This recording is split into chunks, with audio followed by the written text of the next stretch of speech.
Joshua Hanlon here, and today I'm at Atlanta Brick Co., and this is one of the largest LEGO stores in the world. Some of you might remember a video we made at Atlanta Brick Co. a couple years ago, but they've now expanded much larger since then, have so much more cooler stuff on display. So if you've got Chris and Ed here, if you guys want to tell us a little bit more about what the new and improved Atlanta Brick Co. has to offer.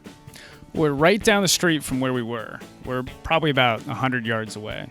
And we had about 2,000 square feet over there. Over here, we have 6,000 square feet plus another 1,500 in our online store in the basement. So just having the extra space to be able to have fun things to do is here.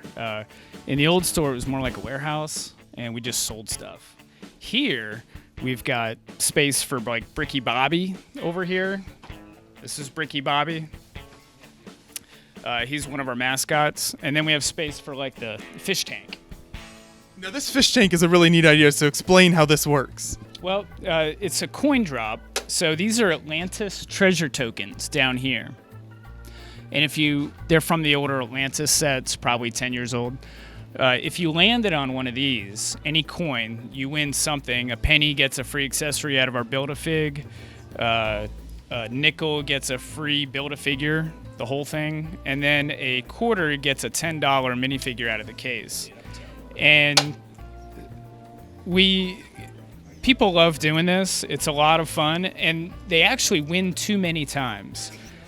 We thought about making it harder, but people just love winning so much. It gives them a good experience here at the store, so we just figured we'd keep it and let them win. You forgot that you're supposed to rig these games so they can't win. You're right. Well, you're right. That's why we were going to make it harder, but this is probably the easiest place right there.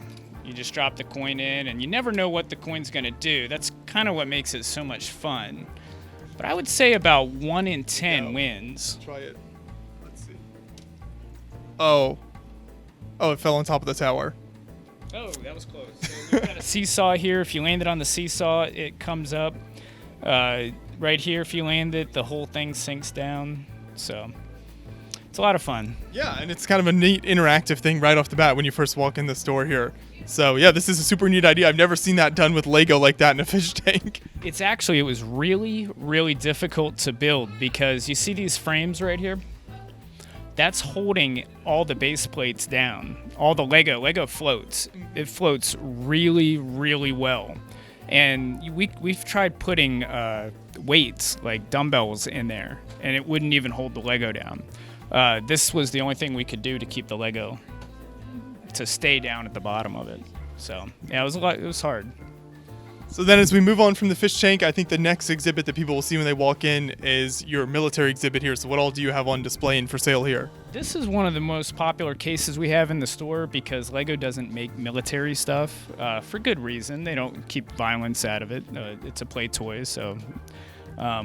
So these are real Lego minifigures, and they've been printed on, and they have custom third-party accessories, and they're made to look like Modern Warfare all the way down to World War I figures. And they're really popular with kids right now because of the video games, Call of Duty, Battlefront.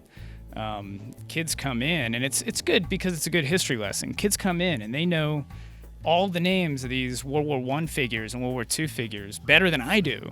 And the names of the guns and what rank they are, and it's like they're giving me some lessons too. Yeah. World of Tanks has really created like a whole generation of tank experts. Right. Yeah, and it's good for the kids. So you see some of the names of these figures. Like here's a DEA SRT officer, Special Response Team, ATF SRT officer, Special Response Team. Very specific stuff. And then we've actually had guys in the store, and that's what they are as an occupation in the military, and they love seeing them, and of course they have to buy those as well. So it's kids and adults that are buying these. Yeah, and really wide variety of like time periods here for sale as well, so spans a lot of years, something for everyone. Yeah. And then we continue under here. So what is this whole area kind of set up as? Well, if you walk around our store, you'll notice we have everything separated by Lego theme. So this starts out in this section with the older themes and the Lego's their own non-licensed themes. and then we get into the licensed products. So starting out over here, we've got some of the older historical sets. This is a 1965 wheel set that builds an old truck, and it's really cool because I don't know if the camera can see it, but it just barely, you can see it up there, a quality product of the Samsonite Corporation. So in 1965, or maybe 64, Samsonite licensed Lego in order to get into the United States. Samsonite was making Legos in in Denver, Colorado. And so all the boxes say a product of the Samsonite Corporation, which is the suitcase company. That's kind of neat, you know. My parents made me play with luggage. Yeah. They expanded. That was my, like, I played with it in the 70s and the 80s, so that's close to what I played with right there. Do you guys actively search out some of these really old sets like this, or is it just kind of if somebody comes in the store with it and you have an opportunity? Like you said, if it comes in, it comes in. We don't actively look for anything. It actively looks for us. So, yeah, at this point in time, we don't actively look for anything outside of our store, but we will actively look for stuff in our basement. That's you know, if we need something like after Christmas, our city section got wiped out. We made a push to get city sets from our basement graveyard inventoried and completed and out on the shelves for sale to restock that. We'll show you the graveyard soon. Yeah. So then you got all the architecture sets here, and so everything is marked with the orange price tag. So if someone comes in, they can see all that as they walk around. A lot of these sets are they're as is. You can kind of tell just by looking at them that everything is there, but we're not necessarily guaranteeing everything is there. If a customer buys one of these sets and they find it's missing a piece, we'll just give it to them if we have it off the wall. We give Lego to anybody that walks in. If somebody's bought a set from Walmart and it's missing a piece, they come in there looking for it, we'll give it to them and just say you can have it. I mean, might be a 10-cent part, you know. Come back when you need to buy your next set, you know. One thing we do like to do, like that architecture set here that you see, the New York City, you don't see a price tag on it. The price tag's underneath where the barcode is. We don't like to deface the box if we don't have to. So if people go, hey, how much is this? Just look at the barcode, guys, and you'll see a lot of these sets where you don't see that on there. That's why. Yeah, the price tags can be hard to remove off of a box sometimes, and they'll leave a sticky residue. So there are sets that we guarantee are 100% complete, and those are the certified pre-owned sets that you see our seal on.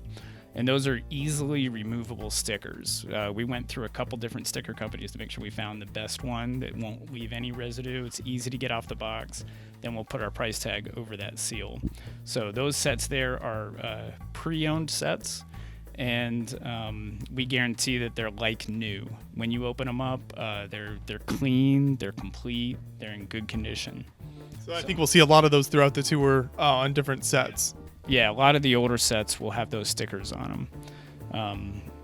We put a lot of work into the certified pre-owned sets. Usually a couple hours for a normal size set. That's the old VW. It's the first VW Bug that came out. I think that's the only time we've actually had that set in stock. That one probably took 3 hours to inventory. Of course, we're paying people hourly to do this, so we put a lot of time and money into these sets. So you've got lots of great sets on display there. We'll keep moving down through here then. It looks like maybe Technic. Yeah, these are Technic sets. They can be hard to disassemble in inventory because of the hoses. Or sometimes you have to cut the hoses to length for the pneumatic sets. So we'll just leave a lot of those already built, and they can be bought as is. A lot of people that come in our store, they're not familiar with our store. So they come in and they're like, now you have these sets in your case. Do I buy the set somewhere else? Do I buy it in the box somewhere else? And it's like, no, those are for sale as is. You know, you can just buy it as you see it. And they're like, oh, why would somebody want to do that? I thought the whole purpose was to put the set together. Well, it's interesting. Half the people want it already built. The other half are only buying it to build it. It's very, very interesting to see how people's brains work differently. We do offer to unbuild it for you.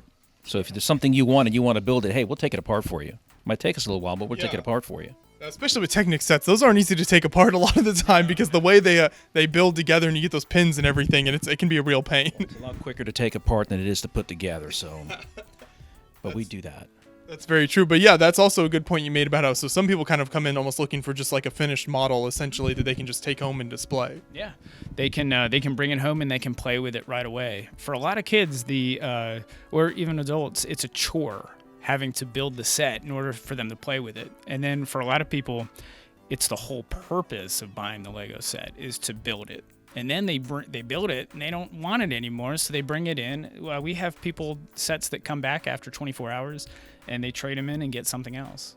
And that's another thing that's unique is we didn't talk about this before is we do trade. So people come in and bring stuff in every single day, and kids no longer really have to have money to get a new set. You know, they have plenty of Lego. They just bring Lego in, and their parents teach them the value of the Lego, the value of keeping it together and in good condition, and then they bring it in and they trade it in for something else. It's a plastic currency you've got going on here. Currency, yeah. Also in here, besides Technic, we also have our Exo-Force sets. For lack of another spot to put them, because they're kind of unique. So you can see some of the old Exo-Force sets over here. We've got down here, up here, and then a couple more up here. Yeah, lots of great sets on display there. And like we said last time, these cases are constantly in flux. It's never the same. Every week it changes. We get new stuff coming in, the old stuff comes out. So what you're seeing today, by the time you see this on YouTube, some of this won't even be here. So don't call us up saying, hey, I want that thing. You'll still have a lot in stock, though, so don't worry if there's something people see. We do want people to call us, though. A lot of people send us messages, and it's hard to respond to messages because we might receive them at odd hours, where we're not actually in the store.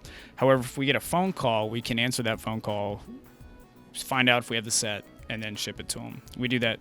Probably half our sales come from over the phone because we do push that. It's an old-fashioned way of doing business, but it's more personable than sending messages through email or something. Right. So, and we Faster service that way. about 90% of what we have in the store is not on our website.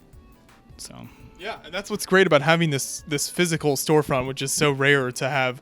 Not just, I know you do Bricklink sales as well, but having the physical storefront allows people to come in and do things like those trades you were talking about, as well as just call you up and be like, do you have this thing? You're right. Yeah, having a physical storefront is a lot of work. Don't get me wrong. But that is one of the benefits. It's a kind of a centralized location to be able to come and see what you're going to buy, see if you like it or not. Sometimes people will play with these sets in the cases and then be like, I don't want to buy it. Never mind. And then we got to put it back.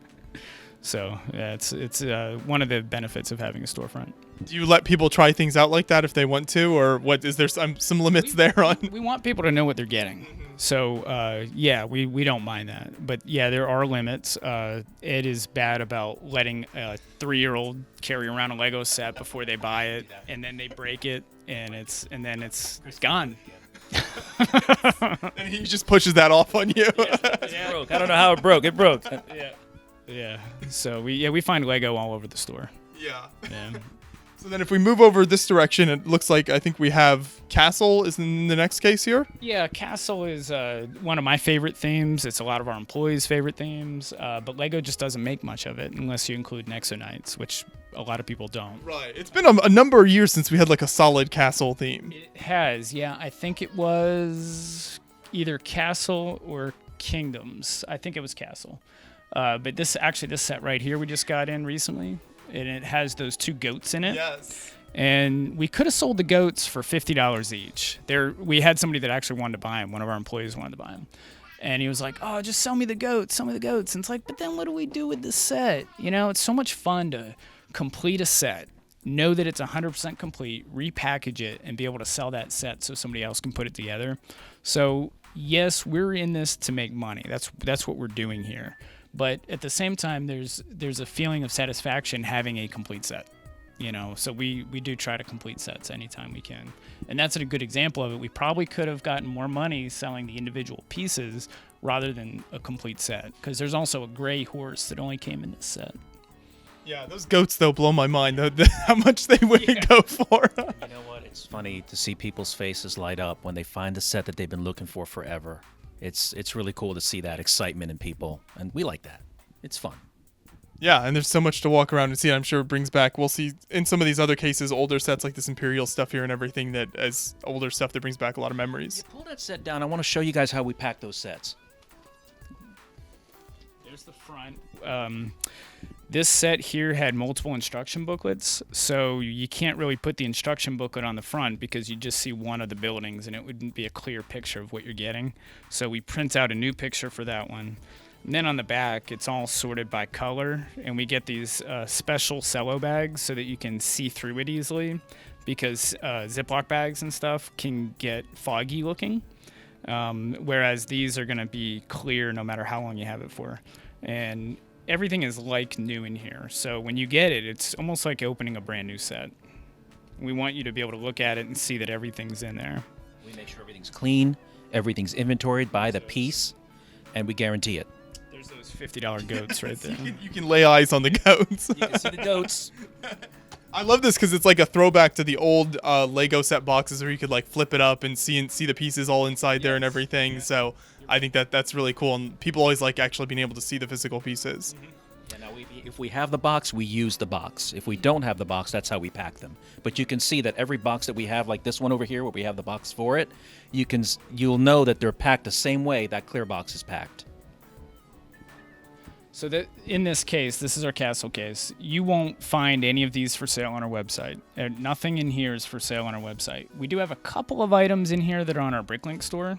And so like if it says online on the price tag, like that old castle set there, I think that's Knight's Kingdom.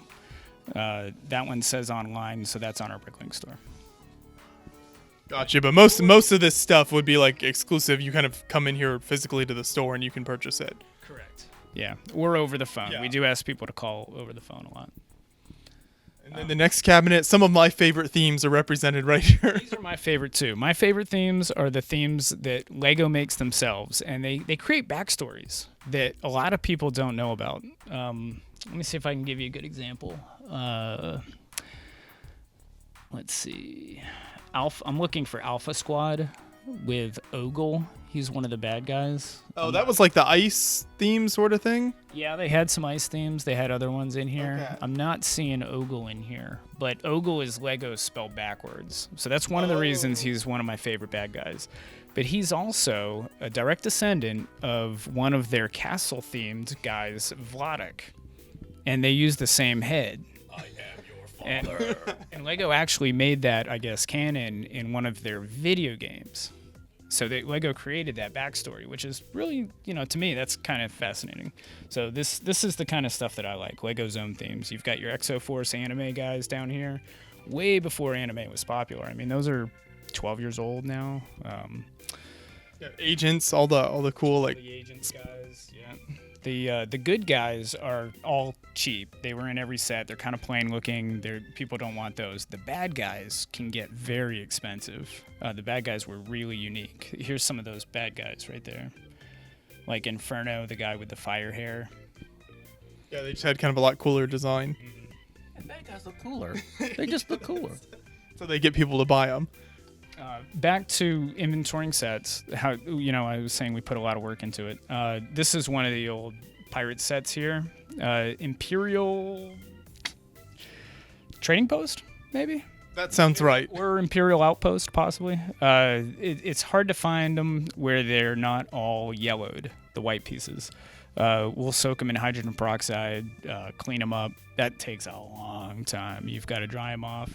Or we'll trade them out with pieces that are in perfect shape, to make them like new. Another thing, a good example of how much work we put into the inventoried sets is up here you've got two different Monster Fighters vampire castles. They're not the same set. They're different. A lot of people didn't know they made two different ones.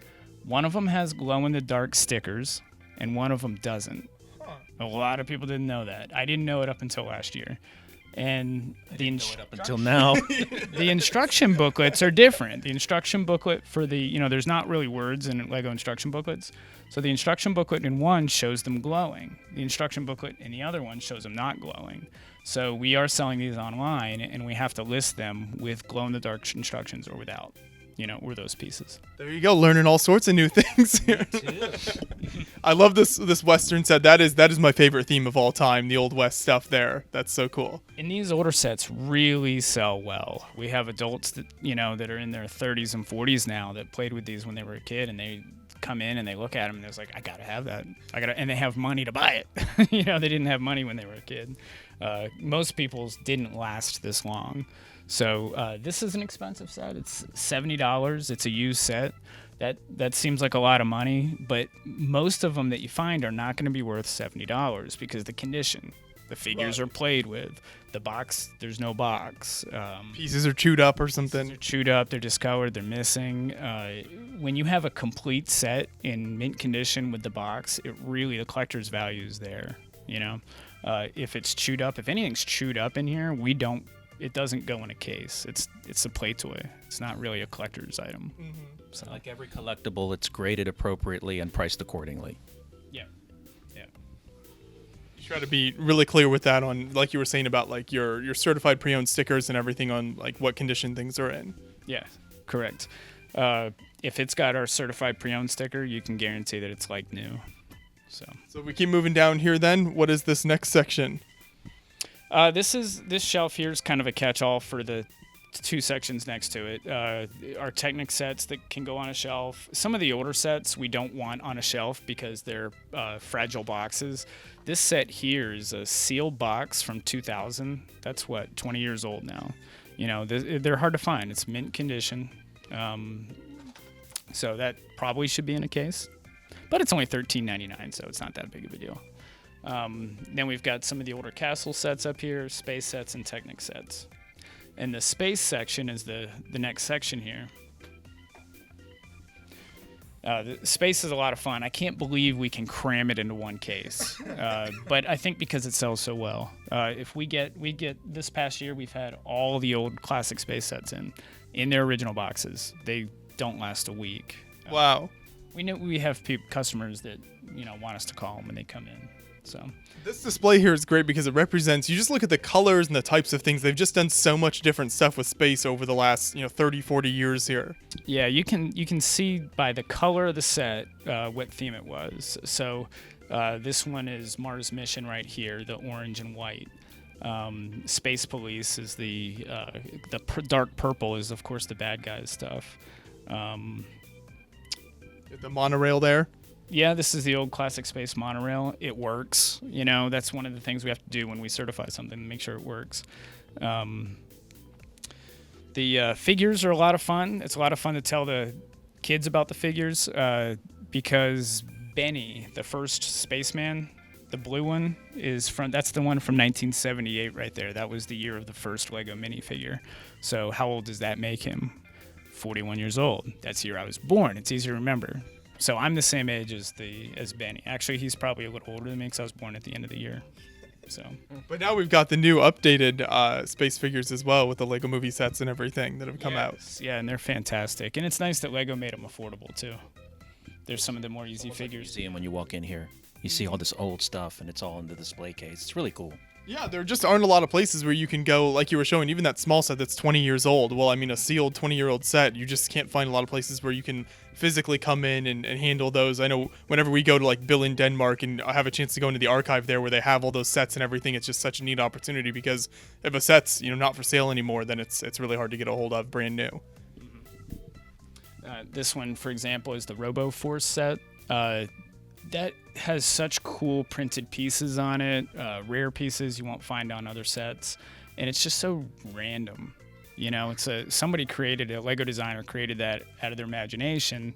The Adventures, going back over here, the Adventures series isn't as creative because it's kind of like Indiana Jones, but then you get some of these space sets and they're really neat. And I also like it that a lot of the Lego designers put in the graphics on the sets, they put things related to them.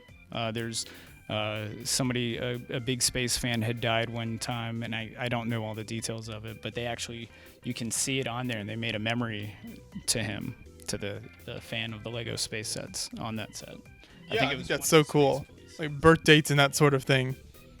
A lot of the other stickers too will have the set number on it. So a lot of vehicles, they had just they're numbered, right? The military numbers their vehicles.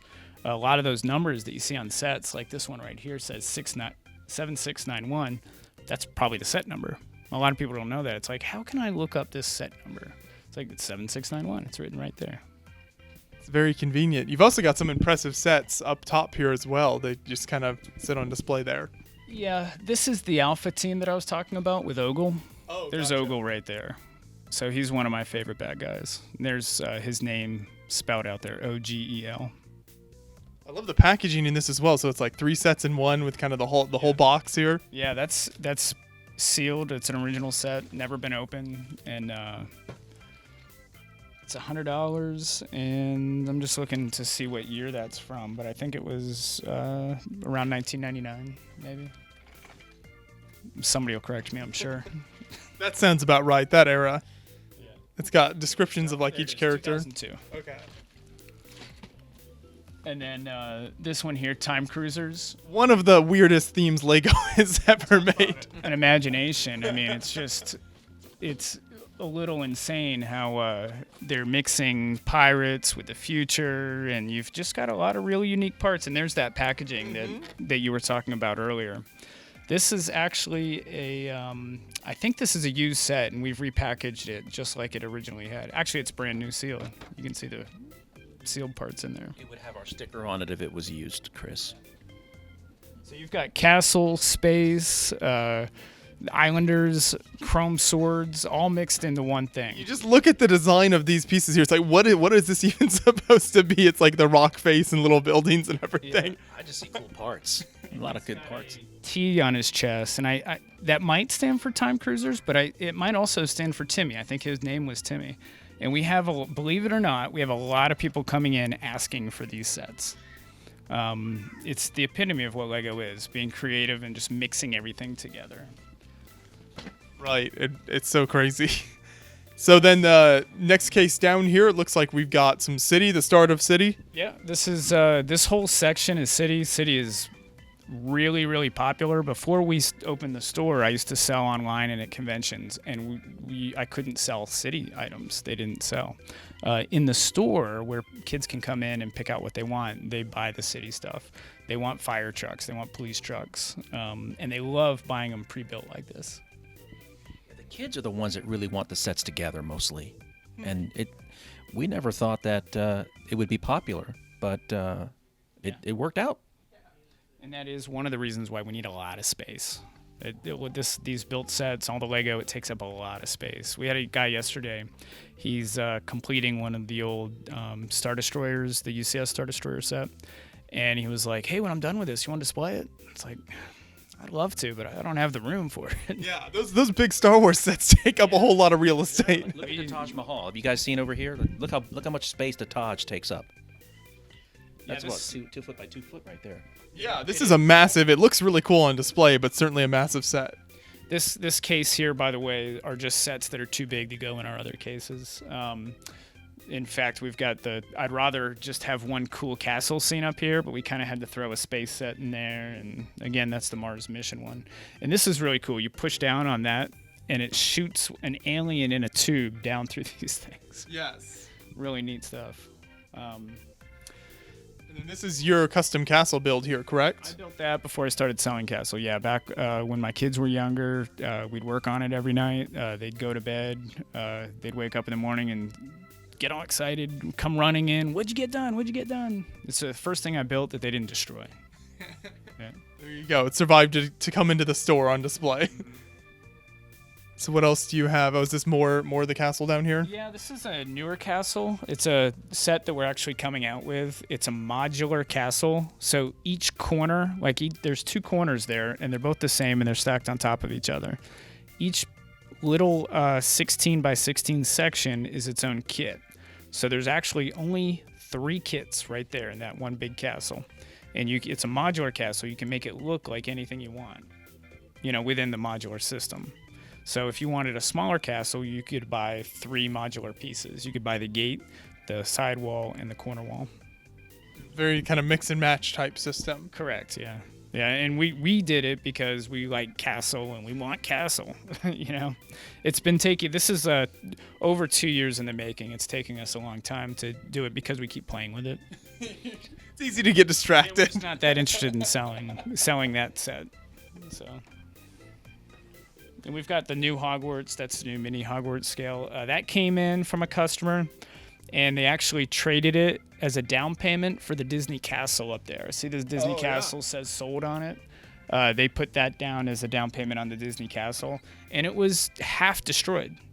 And one of our employees, while he was working, at night and watching the store, he put it back together for us. So I imagine there's a lot of that going on here where it's constantly kind of rebuilding and people just working on organizing pieces and doing whatever you can. So there's so much stuff you have to keep displayed here. And you'll see, as when we go down to the basement, you'll see our graveyard of sets that there's so much potential, but there's so much time that it's going to take to re-put it back together. Yeah. There's another older kind of city set here. Oh yeah, this is a really old one here. And when I say really old, 20 years maybe, but that's 1985. That's back when it was being made exclusively in Denmark. These are the kind of kits a lot of people come in looking to get because it's just the stuff that they remembered when they were kids, just blocks. And you build your own horses out of blocks. You've got a seesaw here and a tilt-a-whirl, really neat stuff. This is the type of thing when people are like, oh, Lego is so complicated, all these specialty parts. When I was growing up, this is what they had, and it was all just kind of 2x4, 2x2 type of things. Yeah. Yeah. And this is a really cool one here. This, like the slot cars, very similar to the slot cars. It's got these pullback racers, and it actually races around the track. So you pull back the pullback racers, and it goes all the ways around the track. That's part of the Racer series, probably around 2003. Yeah. It's a neat one. And then you've got some more sealed, more recent sets here. Yeah, we recently were able to get some trains out. Unfortunately, it was after Christmas, but these remote control trains are really, really popular. What we find is a lot of adults are building these massive train layouts in their basement or in their garage or a Lego room. And, you can't really have a city and not have a train in it, So more adults than kids are buying these trains, and that's what makes it so hard to keep them in stock. I do love seeing the rise in popularity of like big city layouts. I know like Jane Brick City has really inspired a lot of people to do similar things like that, and then people just try to set up these really impressive cities with trains and everything. Yeah, when I was growing up, a lot of the World War II generation were doing the model railroading with HO and O-gauge, and a lot of them are moving over to Lego trains because there's so much more you can do with them. You have so much flexibility than if you're using the model railroading system. Yeah, you can customize it and everything, so that's neat. So we'll keep going down here. You got some Lego games. Yeah, these games are really, if you've ever played one, they are a lot of fun. They put a lot of thought into these games. And I know I've played probably 3 or 4 of them, the Monsters 4 for sure. And you'd think it's just a knockoff of Connect 4 or Tic-Tac-Toe or something. It's not. They've added their own rules. It's a lot of fun. So I love getting the games in. Most of these are the pre-owned ones, and they are very hard to complete because there's some really unique pieces like the microfigures that only came in these sets, the dice tiles that only came in these sets. That's what I loved these sets for. Even if you didn't want the game, they just as like parts packs because there was a lot of like really small pieces and everything, the microfigures. And so Heroica, this is really interesting. There's a little helmet that went with the microfigures. And that same helmet is the only helmet Lego makes that fits the new baby. Oh. So if you want your baby to wear a battle helmet, you've got to get that helmet. And we found that out too late. We had a whole bunch of them on Bricklink. We sold them all. And then I was like, hey, I want my baby to look cool. And how can I do that? And one of my employees said, oh, you need this helmet.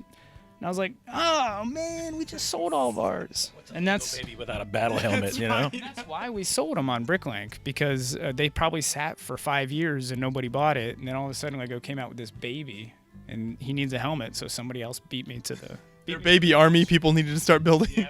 Yeah, so my baby army, all their heads are going to be vulnerable because they're not going to have helmets on. This is Bionicle here and Hero Factory. It's amazing how popular Bionicle still is. Lego's not making it right now. Based on the history, they will come back out with Bionicle again. They came out with it, then they went to Hero Factory, and then they went back to Bionicle. I think they'll come back out with it again. This is another thing that just has its own storyline. Lego has made cartoons. They probably have 100 different cartoons out there for these. There's TV shows, there's movies, and a lot of them are on Netflix now. And kids are coming in. They're watching them on Netflix, and they know these names. Like that guy is Vaki Rorzak back there. And they're like, hey, do you guys have Vaki Rorzak? And I was like, what? Can you spell that? Yeah. But then the other people that are coming in are your 20-somethings, and they're out of college now. They have full-time jobs, and they can afford to go back and buy all these Bionicles that they couldn't have when they were a kid. So they come in, and they're like, yeah, you guys got Rocky Vorzak. It's like, hold on, let me look it up here. You know, I'm really looking up who the heck that is online so I can see his picture, and then I bring him back here, and I'm like, yeah, here it is. We got it right here. But I love these. I built a Balrog from Lord of the Rings, and I used these Bionicle parts, and it was so much easier than having to build a brick-built one.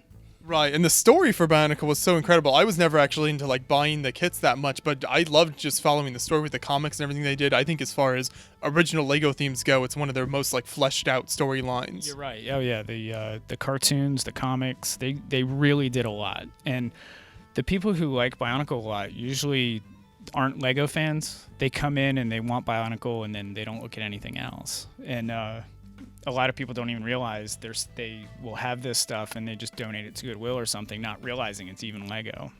So this was Lego's answer. From what I understand, it was Lego's answer to the action figure market. Right, exactly. Mm-hmm. So we'll turn the corner here. It looks like you've got some maybe non-traditional products here. Yeah, we get a lot of the storage containers in, so a lot of these are used. Most of them are, and we'll clean them up, make sure they're ready to go, and then we'll put them out for sale. I mean, these are great storage containers, so we get a lot of these in. A lot of collections will come in with these, and we love them. The brick mugs these are fantastic. They're BPA free. You can put them in the microwave. You can drink hot liquids out of them. They come with non-Lego, and with a lot of these, we have opened it up, taken that out, and thrown it in the trash can. But it takes a lot of work to do that sometimes. So when you have 100 of them, so we won't do that. But yeah, they're great mugs. And then we just have this is kind of like a spot in the store where we can put other stuff. You know, there's these storage containers here that are licensed by Lego. They're really good. Lego has made so much of this type of stuff just outside of the normal bricks and sets that even that is like a whole collection in its own right. Yeah. This here is for metal action figures, these little nano figures, but a minifigure fits in there perfectly. So it's really hard finding minifigure display solutions.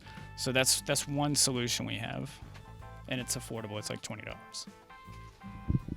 And then if we go around here, looks like some more Hero Factory Bionicle on the end. Yeah, these are most of these are sets that we've repackaged. A lot of Hero Factory, a lot of Bionicle. These are the Bionicle cylinders, these plastic cylinders that they put the sets in, and they are really cool. I like them. It's a good way to display the product. It keeps it safe in there. We have boxes and boxes of empty containers down in our basement. But that's one of the good things about Bionicle, how they package the sets.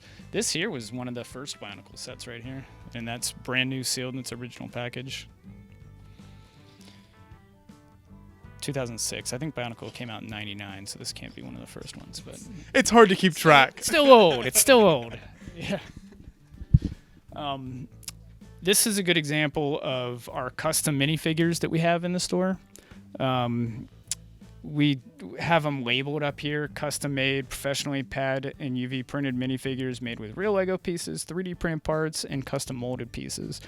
We don't sell fake Lego minifigures.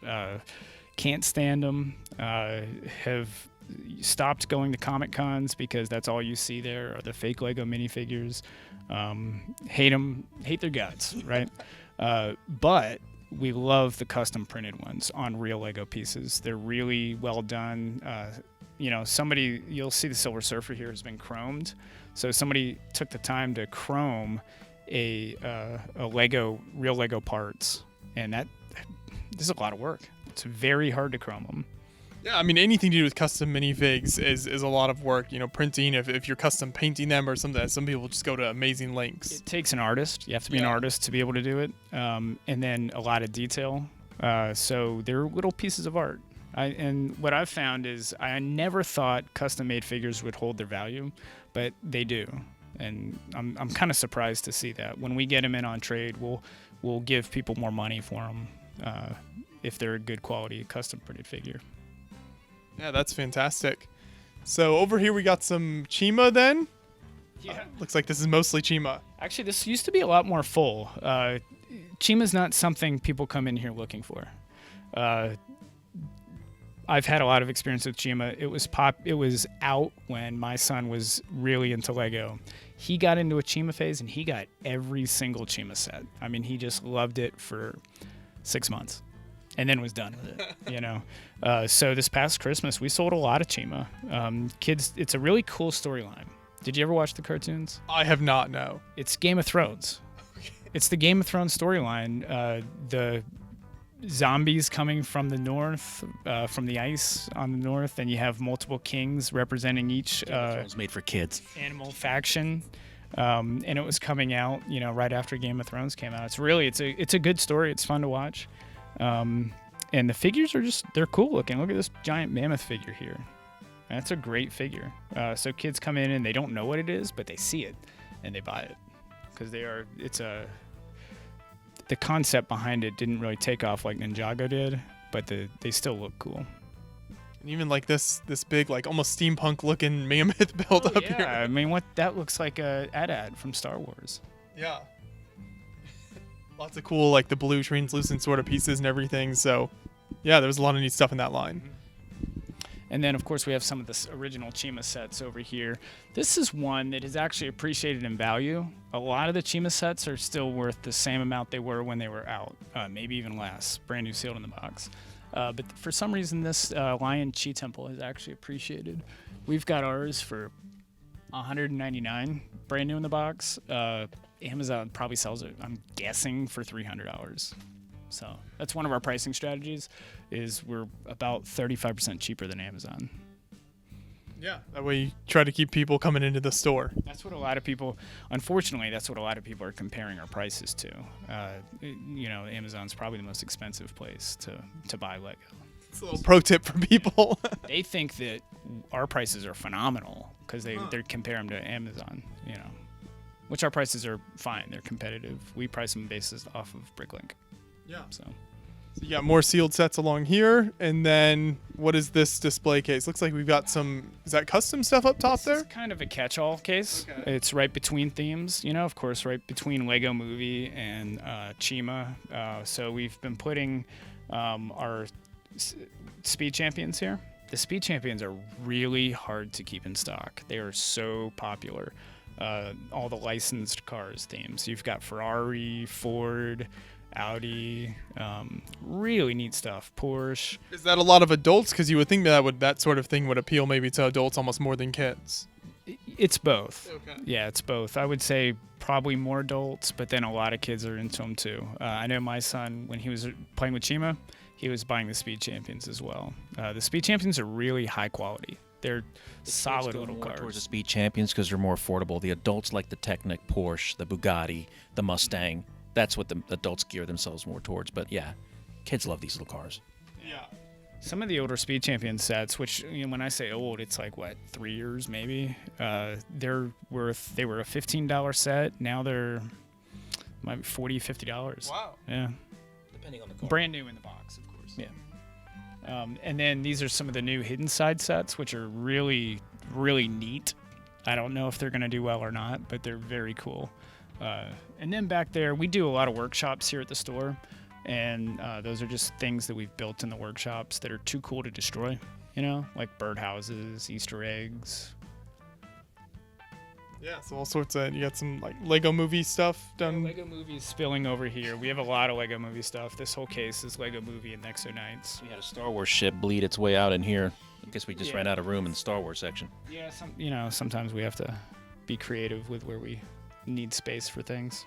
But these are all the Lego movie figures. And then the Nexo Knight figures.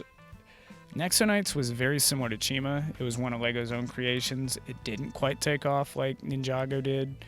But the figures are really skyrocketing in price. The figures are really unique to it. This is the King here. He's up to $24. I mean, to me, that's a lot of money, right. especially for a theme that really wasn't, the sets didn't appreciate, you know, like Star Wars or something like that. Jestro right here, he's only $7.99, but he's a really cool figure. So how many people come into the store looking for just minifigs compared to maybe full sets? Well, you can't really go to a store in your hometown and buy just minifigures. You know, there's very, very few stores like ours out there, maybe in the big cities. So a lot of maybe 75% of the people come in looking for just minifigures. Another thing, too, I'd like to add. Other stores that do sell just minifigures, a lot of them don't know that they're selling fake minifigures. So when you got to be careful what you're looking for. Here, we can guarantee you that everything we have in these cases are Lego, genuine Lego.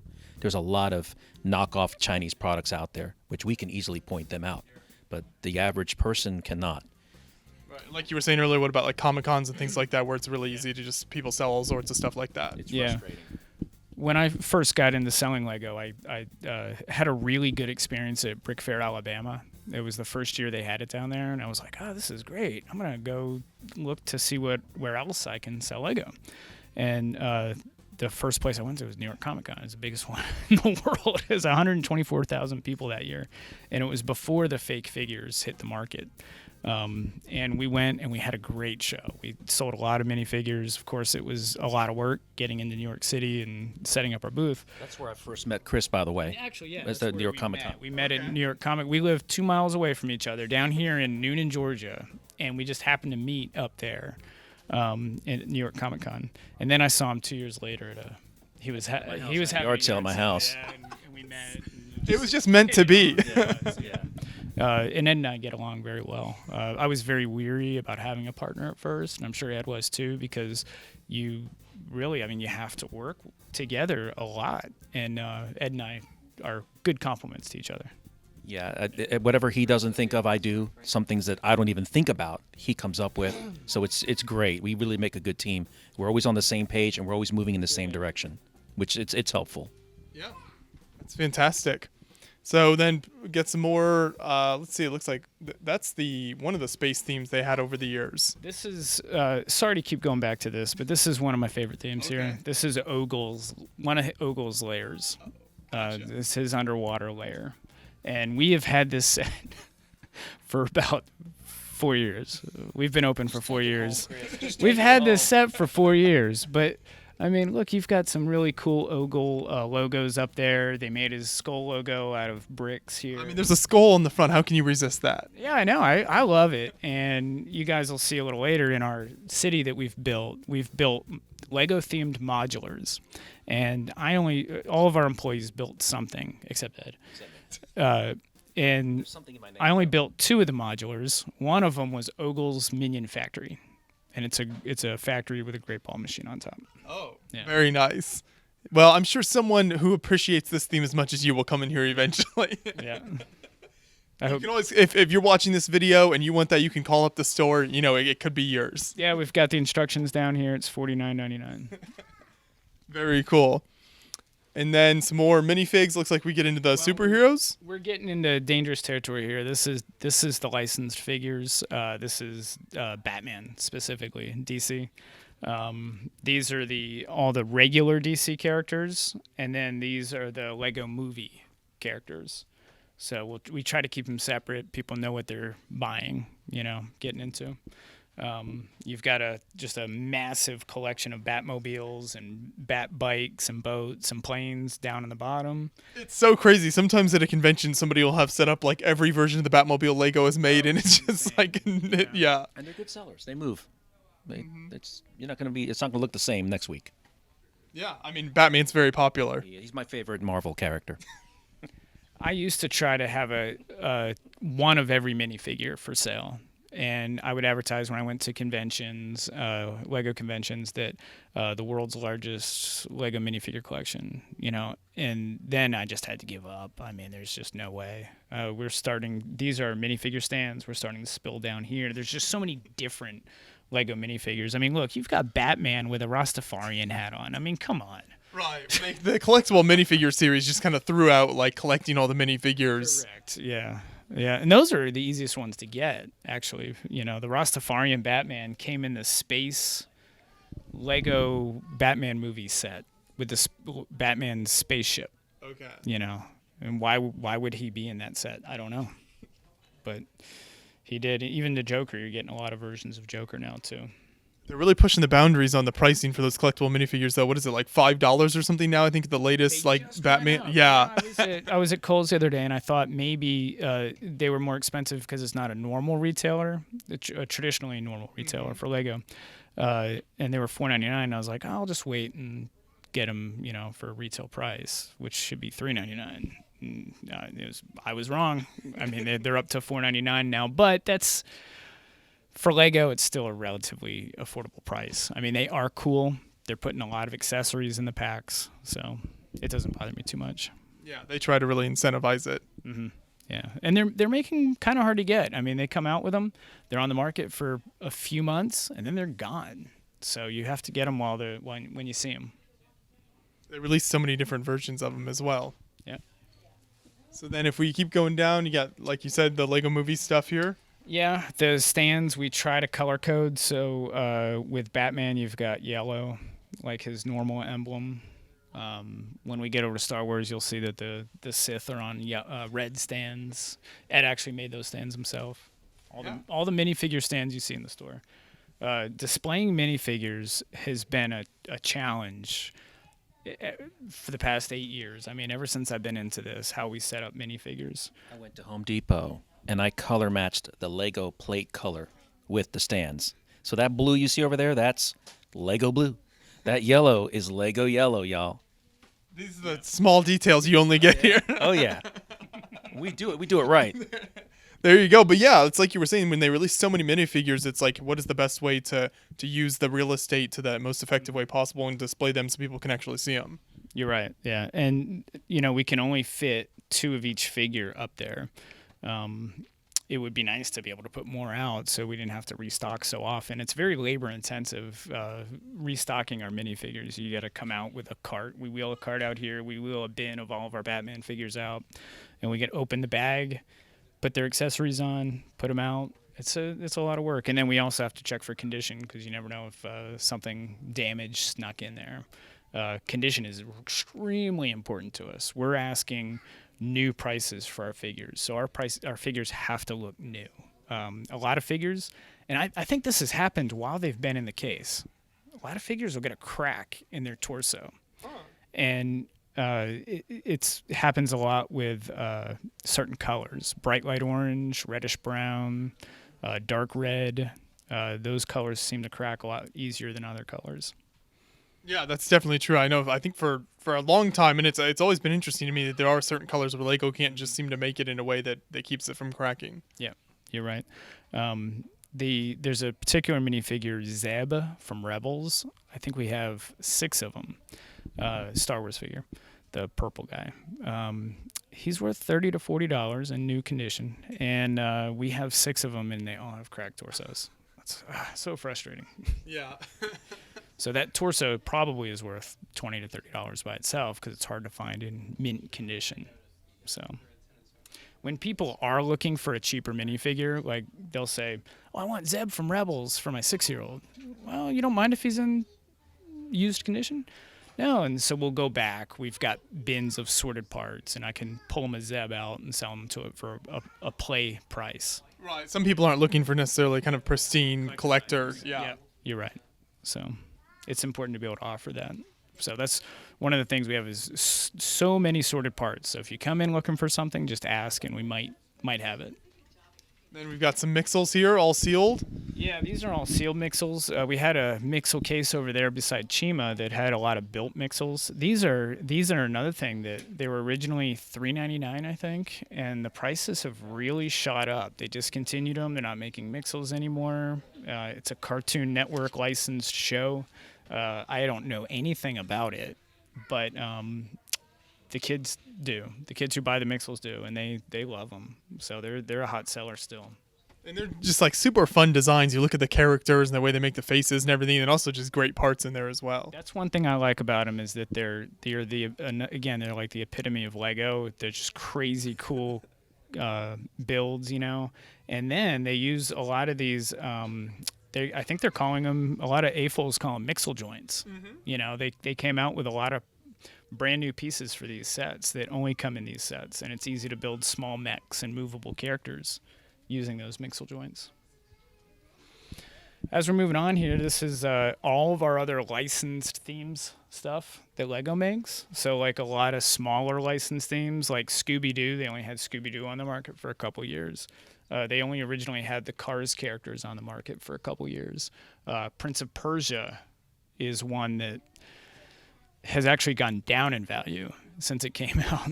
Which is crazy because I love those sets. I think the movie was very unpopular, but you look at like that sort of like geographic area those sets are based in. Lego hasn't made sets that represent that, and so the minifig design and everything is just amazing. They're popular colors, the dark gray.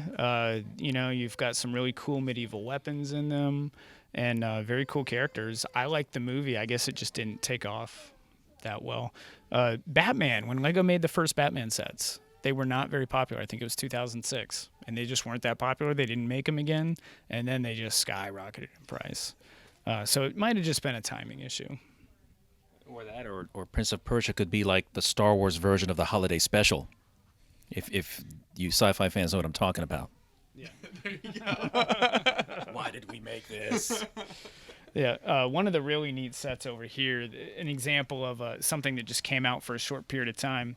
That's one of the Avatar Last Airbender sets there.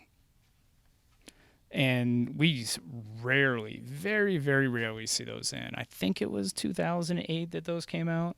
And, you know, most people do know what Avatar Last Airbender is, but like even big Lego fans didn't even know they made those sets, and those sets are really expensive now. It was just a super limited run of like 5 or 6 sets or something like that. They came and they went. It was so fast, you didn't even notice it. And there's a little animal creature that came in one of the sets, and he might be worth like $40. But if most people found him in a Lego collection, they would assume he's not Lego, and they'd probably throw him away because he really doesn't look like Lego. Got some custom stuff up here. Yeah, these are. Chris made that. That's Nuketown, right? My son and I made that. That we started playing Call of Duty, and that's Nuketown from Call of Duty. And we were very happy with that. We actually sold it to one of our customers. He had it for a couple years, and then he came back and sold it back to us. It was great. I loved getting it back. It's like, oh, cool. This over here, I don't know if you've noticed that. Those are dimensions. And down here we got a lot of the dinosaurs. Kids absolutely love the dinosaurs. Now, But they go up so high in price, though. They get almost untouchable for some kids. the Dimensions is an interesting theme because it seemed like that was something that really Lego had a tough time selling. They sat on shelves like on sale for a long time. So do people actually come in looking for those? Certain characters, yes. Everybody wants Sonic, which, of course, if you see, we don't have. There's certain characters that people want. I thought it was a great idea. I liked it. There's some really good characters that came out of the Dimensions line that normally would not have come out, like Doctor Who, Portal, some video games, you know. Yeah, the IPs connected to it. Yeah, they're great, but they stopped it. It's really interesting now. A lot of people are trying to collect all the Dimensions figures. You know, each figure had his own unique stand that he's standing on, and it makes them. I think it's making them really collectible figures. So we have a lot of people that are coming in, and it's like, oh, I just need Aquaman and Shaggy and Bad Cop, and I'll be done. And they don't play the video game; they're just collecting the figures. So yeah, there were a lot of neat minifigs that came out through that line. And then you've got some more of the Dino lines here. yeah, these are all the Jurassic World sets. Just recently, probably back in October, we had every single one of the original Jurassic World sets. but just one of each. And I think we've sold them all now, except for we've got one back here, the T-Rex tracker. This is one of the original Jurassic World sets. And then we've got the, we still have, believe it or not, the Indominus Rex set sealed in the box, which last year that was like the big Christmas present of 2018. 2019, nobody asked for it. Yeah, I mean, it seems like that stuff can change so quickly. It's funny, yeah. Does that fluctuate pretty wildly in the store as well? Like you'll have a ton of something and it sells out, and then you never really know? So Minecraft, Lego's been making Minecraft for a long time now. These are the first Minecraft sets that came out, and they were the micro builds. They're really not that cool because, I don't know, to me they're more adult-oriented. I mean, you're talking 10 plus, you know? Very small pieces, sort of. Small pieces, and they're not a lot of play factor. And then they came out with the minifigure scale ones, and it really took off, but this was probably, 4 years ago. Then Minecraft went on a little bit of a hiatus. I don't know why, I don't play it. But now it's back. All of a sudden, Minecraft is back, and it's like one of the most popular video games. I don't know how long that's going to last for, but Minecraft sets come and they go quick. It's great, and it makes the older sets that you can't get anymore very expensive. Yeah. There's some sets we cannot keep in stock, like the Mine. Every time that comes in, it's out. I can't believe we have this. I just noticed this. I'm like, wow, the Ender Dragon set? Okay. The reason we still have this set is they came out with a new Ender Dragon set, which is smaller. It's like half the size. But people can still get an Ender Dragon now for a reasonable price with the new set. That's good. I'm glad Lego does that, even though it might hurt the value of older sets. At least kids, it's obtainable now, And are you trying to kind of keep your finger on the pulse of like what people want and what's popular, or is it basically just kind of what people bring into you and you're able to buy, and then that's what you stock on the shelves? A little bit of both. Like I said earlier, you'll see our basement. You'll see that we do have, if we needed city sets in a month, we could have a lot of city sets because we could go in our basement and start putting those sets together, and all of a sudden we've got all the city sets we need. Right. Also, if something's popular, it's out there on the market and it is coming in. So brand new sets that haven't officially released and been on the shelf yet are coming in our store. People bought it, they put it together, and they're bringing it in. And it's just amazing. Somebody has a birthday, they get 2 of something, they bring 1 sealed in, and they trade them in. They'd rather trade them in here than at Walmart because they have more options. We give them full retail value for it if it's a normal selling set. If it's a terrible set, Chima, they might not get the full value for it. But did you see the Harry Potter? Were you just filming the Harry Potter? That's what I love. I'm so glad. Harry Potter's my favorite theme. I am so glad they came back out with Harry Potter. And Chris and I were talking like, yeah, if they ever do that, it's going to really decrease the value of the older sets. But how much are we asking for that Hungarian Horntail set over here? Oh, yeah, we've got the old Hungarian Horntail set, which most people will agree this Hungarian Horntail is better than the new one that they made, which is good because that will keep that one, the price on that one up. That's a pre-owned set back there. It's probably well over $100 because I know the Hungarian Horntail is like $80 last time I checked. So you still, those of you that collect Harry Potter, you still get to retain the value of your older sets, and now you got some newer sets with some newer elements, newer characters, better printed torsos. It's great. I love it. I'm so glad they came out with it again. And then they came out with little mystery packs too. I hope they do that for Marvel. That would be great. Yeah, it's kind of a win-win no matter what if you have the old stuff or want to get the new stuff. Exactly. Yeah, that's fantastic. I think it helps the value too in that Lego's so sporadic with what they come out with. You don't know what they're going to come out with. So like Fluffy down here, the 3-headed dog from Harry Potter, he's one of everybody's favorite characters. Why haven't they come out with another Fluffy? That's the old dark brown. And look at the so that means it's pre-2006. See those teeth on that basilisk? You can't get those teeth anywhere else, right, Chris? It's only in that snake. They're glow-in-the-dark daggers, and they come out very easy. So we probably have like 6 basilisks in the back, but none of them have those glow-in-the-dark teeth. And I needed those glow-in-the-dark teeth to complete one time, and I think I paid $15 each for them. Yeah, some of those small pieces, it's crazy what happens on the aftermarket with those. You know what's funny? Every time somebody brings us Lego, like in a set or a not completed set and it's missing a part, it's always the rarest part that's missing for some reason. It's crazy. But it's always the hardest part to get that they don't have. This Hermione's room over here is one of my favorite sets. That's brand new, sealed in the box there. But if you can, it's hard to tell because there's just pictures of the elements on there, but you can see all the crazy, crazy colors that are in Hermione's room. A lot of those parts only came in that set in that color. And because of that, that set's kind of expensive. You know, for being a small set, I think it's $60. We got the older Harry Potter ones up here on the top, the one with the basilisk in it. That's when Harry had a yellow head. Yeah, you can always tell the old yellow colors. Yeah. Yeah, that's pretty cool. And then we transition into what I imagine is the start of a lot of Star Wars here. This is the most popular section in the store. It's Star Wars, and it keeps getting bigger and bigger. So when we first opened, this was a catch-all case, and we had, I think, Lord of the Rings over here. And now Star Wars is creeping. See, BB-8's already down there. He's starting to creep. It's slowly invading other. Yeah, they keep coming out with so many sets, and you know, we've got to display them all. Got some sealed stuff. Some of it open. Where do you start with Star Wars? You know, some of the older sets, like the B-Wing here. I have 2 people that want this set right now. One guy is coming in tomorrow or the next day to trade us, and we've already worked out the trade deal over email. He's going to trade us a couple of sealed sets for that. I have another guy that's saying he's going to come in and buy it for cash tomorrow as well. So I hope it works out okay. But that's an example of a really sought-after set. You should have been here before Christmas. We had everything from what was the era with the Cloud City, Chris? What year was that? Cloud City, Yeah, we had probably 2001. 2001, yeah. Everything brand new, beautiful stuff. And it went fast over Christmas. It's crazy. Is Christmas always the busiest time for you guys? Yeah, there's 2 months that are busy for us. It's really the only two good months of the year. July, because kids aren't in school and people are traveling. We are on the way to Disney World, so a lot of people stop by on the way to Disney World or to Florida. Like a roadside attraction here on the way. What's cool is they'll stop by on the way down, and then they'll stop by again on the way back.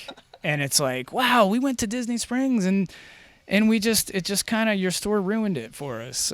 And they were like, oh, we were like, we got to come back. And then they get more stuff, and they buy a lot when they're here because they know they're not going to be back again probably for another year. Yeah, it's a lot cooler than a regular Lego store because you can see all the older stuff. You've got, things open. You can see the pieces and everything in, just kind of bulk brick and all of that stuff. Yeah, this is one of the more popular Star Wars sets here. They haven't remade this for a while, the Venator from the Clone Wars series.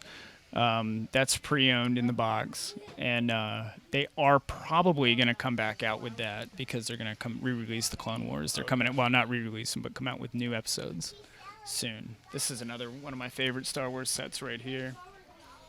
The Rogue Shadow. This was from Star Wars Force Unleashed video game. You've got Darth Vader's apprentice. They don't even name him there, but his name's Galen Merrick. And then Juno Eclipse. 2 really neat characters from the Star Wars universe. And there was just another Star Wars video game release recently, right? So I wonder if they'll be making more from that. You're right, yeah, with the new Jedi Cal Kestis, which we had a custom figure made of him.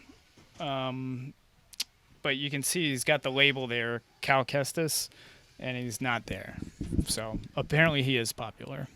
But this is an example of some of the custom figures that are made. These are molded heads that Lego doesn't make. I mean, they're really cool, like Darth Warlock there with those horns. Like the tentacles on this guy here, sort of. Yeah, Darth Melville. And then, of course, Baby Yoda, which, as to yet, Lego has not come out with. You know they're going to. Somewhat popular character. Yeah. This Baby Yoda we can't keep in stock. We just got a new shipment in for a convention we're doing this weekend. But I'm surprised we still have some left in the case. We've been selling him every day. Yeah, no, the custom minifig stuff is always incredible. So lots more Star Wars here. Yeah. Here's the red Sith case you mentioned. Yeah, that's the red Sith shelf. It's looking very blank right now. We got wiped out. We got hit hard at Christmas. And it only takes one person to come in, and they want an army build. So we always have a sale going on. Buy 4, get 5th one free. And so people come in and they army build, and they'll buy all the droids out. They'll buy all our clones out, Ewoks. It just depends on what kind of mocks they're working on. But it's a great place to get bulk figures. Most of the kids buy their minifigures, the Star Wars ones, because the sets are so expensive to get the minifigures in them, and it's a lot cheaper for the kids to save up their money and get themselves an army. They'll build an army with the stormtroopers, or, you know, the Ewoks, the rebels. The kids they love coming in here and just buying, especially the stormtroopers. No, that makes sense. I think that Star Wars in particular is the theme where the sets themselves are so cost prohibitive that minifigs, you know, or sometimes if you want just one minifigure or something, it's a good way to do it. What else? Do you try to bring in many of the exclusives? 'Cause Star Wars is one of those themes that sort of has like one-offs or like sort of rarer things a lot of times associated with it. That's a good question, because we can't keep the really expensive figures in stock. Those are the ones people want. There's a reason they're expensive, and adult fans of Lego, which we know all the ones in the Atlanta market. You've got Atlanta cornered here. We've got a list of people who want certain figures, and as soon as we get in smooth hair Leia, which we just had in, she's a $150 figure just because of her hair. Wow. You know, normally it's a $10 figure, and the smooth hair Leia is a $10 figure with a $140 hairpiece. But we get that in, we call somebody, and they come and get it and pick it up. The most expensive minifigures we've sold were the Toy Fair Captain America and Iron Man, and they were over $1,000 each. They're really rare, but they're plain. There's nothing special about them except that they didn't make very many of them. So, and if you want all the Iron Men, you have to have the Toy Fair, the New York Toy Fair one. So yeah, complete the collection. Yeah, they never even went in the case. We called somebody, and I don't like putting stuff like that in the case sometimes, because a parent will see it and they'll be like, "Oh, this store's too expensive. $1,000 for a minifigure. What? They're outrageous," and they just leave. Of course, they don't see all the $1.99 figures. Right. These aren't all $1,000. Yeah. They will just see that one really expensive figure. Very cool. Right now, we really don't have any, because this is just after Christmas. We don't have any of the super expensive figures in the case. But the Cloud City Boba Fett we've had in recently, he was $350. The smooth hair Leia, etc. Now, they reissued some of the old classic figures, like Lando Calrissian, that was only in the Cloud City set, and they reissued him again. Chris, is that the same guy from Cloud City, or is he a little different? I think he's a little different. Of course, he has the printing on his back now. Because that's part of the 20th anniversary sets there. Yeah. And when they reissue a figure like that, the price doesn't always fall on the old figure. They just don't sell as often. You know, so if you really wanted to sell it, the price would fall. You know, but generally the minifigures have held their value really well. Yeah, it's incredible how Lego in general holds its value. It's always amazing. There are some kids that come in, and I'll tell, especially some of the 8, 9-year-olds, I'll say, look, don't play hard with these figures. Take good care of them, because one day when you get older, you don't want to play with them anymore. You can always bring them back to us, and we'll buy them from you, and it'll either retain its value or improve its value. Just take care of what you got. But kids like to play with them. You know, they scratch them up, and that makes the other collectors that have them, it makes those prices go up. So sure, yeah. So then I think here we mentioned a couple of the exclusive things, kind of the rare stuff right here. Mm-hmm. This is the San Diego Comic-Con cockpit to the Millennium Falcon. You know, for such a tiny little set, it's $130. That'll probably go up in value. It'll probably be $200. And really, the only exclusive thing to this set that I know of is the packaging. It's just the packaging is something that you can't put together yourself. And then this one here is the Brickheads, Boba Fett, and Han Solo and Carbonite from the New York Comic Con. And that one is autographed by the set designer. Oh. And set designer things autographed by the set designers, I find you can get a premium for in the price. We had a Voltron. You guys were probably at that Brick Fair, Virginia, where the designer of Voltron was autographing the sets. We kind of wanted to hold on to it as a collector's piece, but a guy came in the store and he really wanted it. It was exactly what he wanted, a signed, something that made his special, you know. So that's a really unique item right there. Yeah, that's really amazing stuff. So then we'll move on over this direction. So this, I think you alluded to your city earlier, but take us through some of this because there's so much going on here. So the centerpiece to our city here, this is our modular city. You know how Lego makes the modular sets, the pet shop, the Palace Cinema, the corner garage, Assembly Square. These are our own modulars that we've made that are Lego themed modulars. So it all is centered around our downtown courthouse, the Newnan courthouse, which one of our employees built that in probably 2 weeks. He just threw it right together. It was amazing. And that's based on an actual real building? Yeah. Yeah, and it's probably 10 miles down the road, and he never actually went to see the building.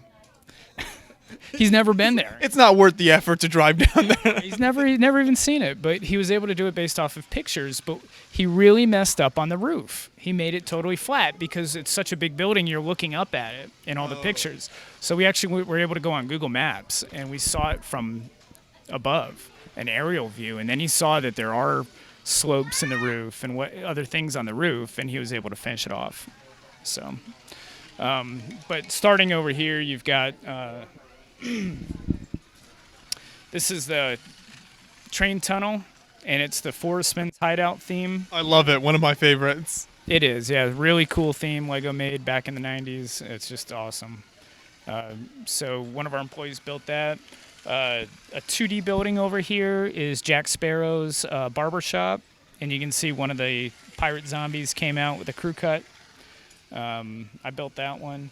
There's the Michelangelo's pizza from the Teenage Mutant Ninja Turtles, and you can see on top, they're skateboarding. Now we have to keep hitting the light button because it's set up to run for a minute, and then it turns itself off. So this is the Mystery Mansion from Scooby-Doo and Scooby-Doo's Deli's downstairs. You've got Shaggy in there selling sandwiches. Of course, he's probably eaten half of them because you know Shaggy. And you'll notice the lights are blinking. It's a haunted house, and lights blink in haunted houses. And the light kits are something I'll show you later, but we do have light kits for everything. Everything you could possibly imagine. And this city is a good way to show them off. It's like, Lego's cool. A Lego lit up is even cooler. Right, it really is that extra pop. I always think lights and movement are the two things that really can kind of take a build to the next level. Like when we're walking around a convention, looking at what to cover, those are things that really make it stand out. It's amazing. All that train's doing is going around in circles, and it just brightens up everybody, from kids to adults. They just like to see a train going around a city. This is Harry Potter's Apothecary, the Lego Friends juice bar. One of our female employees made that. She's a Friends expert. She knows everything there is to know about Lego Friends. If you don't think Lego Friends is collectible and have a big market for them, you're wrong. There are adult fans of Lego Friends. A lot of the mothers of the daughters will bring it in and be like, I love Lego Friends. I love my daughter's sets. I want more. We haven't made a sign for it yet. We just made this city. It's brand new. This is Lando Calrissian's Bank and Trust. This is a funny one here. We've got Wayne Enterprises comic costume shop, and it's right next door to Stark Industries comic and costume shop. And you'll notice the true comic book collector is going inside the Wayne Enterprises, and that's the comic book collector from The Simpsons, but more people are going in the Marvel shop. I think this really speaks volumes about the situation. Yeah. Symbolism in You're right. And you said each of these was made by employees here at the store? Here at the store, yeah. We all collaborated and made them. Some of them were even made by customers of the store. Oh, yeah. Yeah. This is Jurassic Park coffee shop. It's where the citizens of the town go to get their coffee. At this point in town, we don't have a name for this town. We're going to put it out on Facebook and get good names. Got a working water fountain here. This is a working water fountain, and one of our expert builders, I mean, he must be a world-class builder. He's pretty known for doing some pretty good stuff. He told me that we couldn't do this. We couldn't make it work. And I was like, well, I mean, I'm not a great builder, but I'm a little technical. I was like, I'm going to make it happen. And he couldn't believe we could make a real working water fountain. And that's very modest. He's an excellent builder. He can make just about anything he wants to. You got to prove the expert wrong. That's hooked up with a USB micro water pump, and we've got those for sale too. I think they're like $6, and you can make your own working water fountain. Yeah, and that's like a custom part that you guys designed yourselves here. Yeah. Okay. Yeah. This is Benny's Interstellar Postal Service, of course, your classic space themed building. Kind of hidden back there, you've got your Western Saloon. One of our good customers built that. I also want to mention your like Chima protesters there. There's a Chima protest going on in the courthouse steps because the Chima wants their own modular building, and we have not given it to them yet. But yeah, you never know. I think Ed is going to become the mayor of the town. He does have the biggest building in the town, Ed's Pawn Shop. Ed's down there on the bottom inside. Ed's selling all kinds of things like vacuum cleaners, headdresses. He's got the snitch in there from Harry Potter. So the big business magnate in the city. Yeah, Ed's the big businessman in the city. The women love it. You can see the Friends characters in the jacuzzi on top, and Ed really likes Jar Jar Binks. So Ed's apartment is above the pawn shop, and you can kind of see Jar Jar in there reading a magazine. That's some great details. Waiting for Ed to get off work, and we've got a couple of signs, billboards on top of the city. That's Gaetani Binks. That's Ed and his running mate Jar Jar Binks. They're actually going to run for mayor this year, and the election's in November. So stay tuned. We'll see if Ed does become. Might be mayor. some big changes coming to the city. Right now he's uncontested, but we'll see what happens. Make Lego great again. The other billboard is a spoof off a real billboard that you see, Addicted, and then in the small print it says, "Do you have a Lego addiction? We can help." There you go. You got to help the city folk out here. Again, this is our employee that's a big Friends fan, Angela. She built Unikitty's pet shop. And that's kind of morbid if you think about it, because Unikitty is kind of a pet selling other pets. Right? Don't think about it too much. Yeah. This is Sensei Wu's karate parlor. We're working on that. Karate studio or whatever you call it. Dojo. Ed does karate. This is the one I was telling you about. It's Ogle's Minion Factory because I like Ogle and I like his. That one. Yes, this is the first time I've seen a modular themed on this. And there is a ball contraption up top, but I need to fix it. Just like with any great ball contraption, there's a millimeter of a problem with it. So there's the Golden Chicken Bed and Breakfast. That is so awesome. This might be my favorite one right here. I love the Imperial line. Yeah. This is so cool. You guys need to start selling these custom modular buildings so people can put them in their city. We will sell these. They're all for sale. We can pick any one of these right up and sell it to somebody. We would love to. That way we get to build a new one. Yeah. And maybe that's how Chima gets theirs. Yeah. So there's a Minecraft modular right there. And then here's a Blacktron is one of my favorite themes. Yeah. There's a Blacktron train station right there. Now our store is in Newnan, Georgia, and it's where they film Stranger Things. And so Stranger Things is very popular around here. Season 3 just... I think it's popular everywhere. Yeah. Season 3 just came out recently, and this is Starcourt Mall. You can see inside, if you look at the detail, there's, it's just a mall. So you can't be too detailed with it. And we still are working on it. There's more things we're going to add to it besides Jar Jar Binks. But I think there's Bobby out there with his car. We've got custom lights on it. And this mall is actually located in Atlanta. You can actually go see it. It's a real building then. Yeah. And we saw 11 right across the street one day. At the Publix grocery store. There you go. She'll stop in here at some point. She comes in at some point. Yeah, you're right. And she can see this. No, that's great. I think that's cool when you can set up displays that play into kind of the local, architecture or what the local area is known for almost. That was the idea. That's why we did the Newnan Town Hall on the other side, so we could get the local newspaper in and talking about it. And it helps with our store a lot. And there's been Atlanta has kind of become an epicenter of a lot of like movies and TV shows, right? So there's probably a lot of different things you could kind of represent here. Just in our area, they filmed The Walking Dead right here. We actually had Negan in the store 2 years ago, and Marvel Studios, Pinewood Studios, where they're filming all the Marvel movies, is right next door to us here.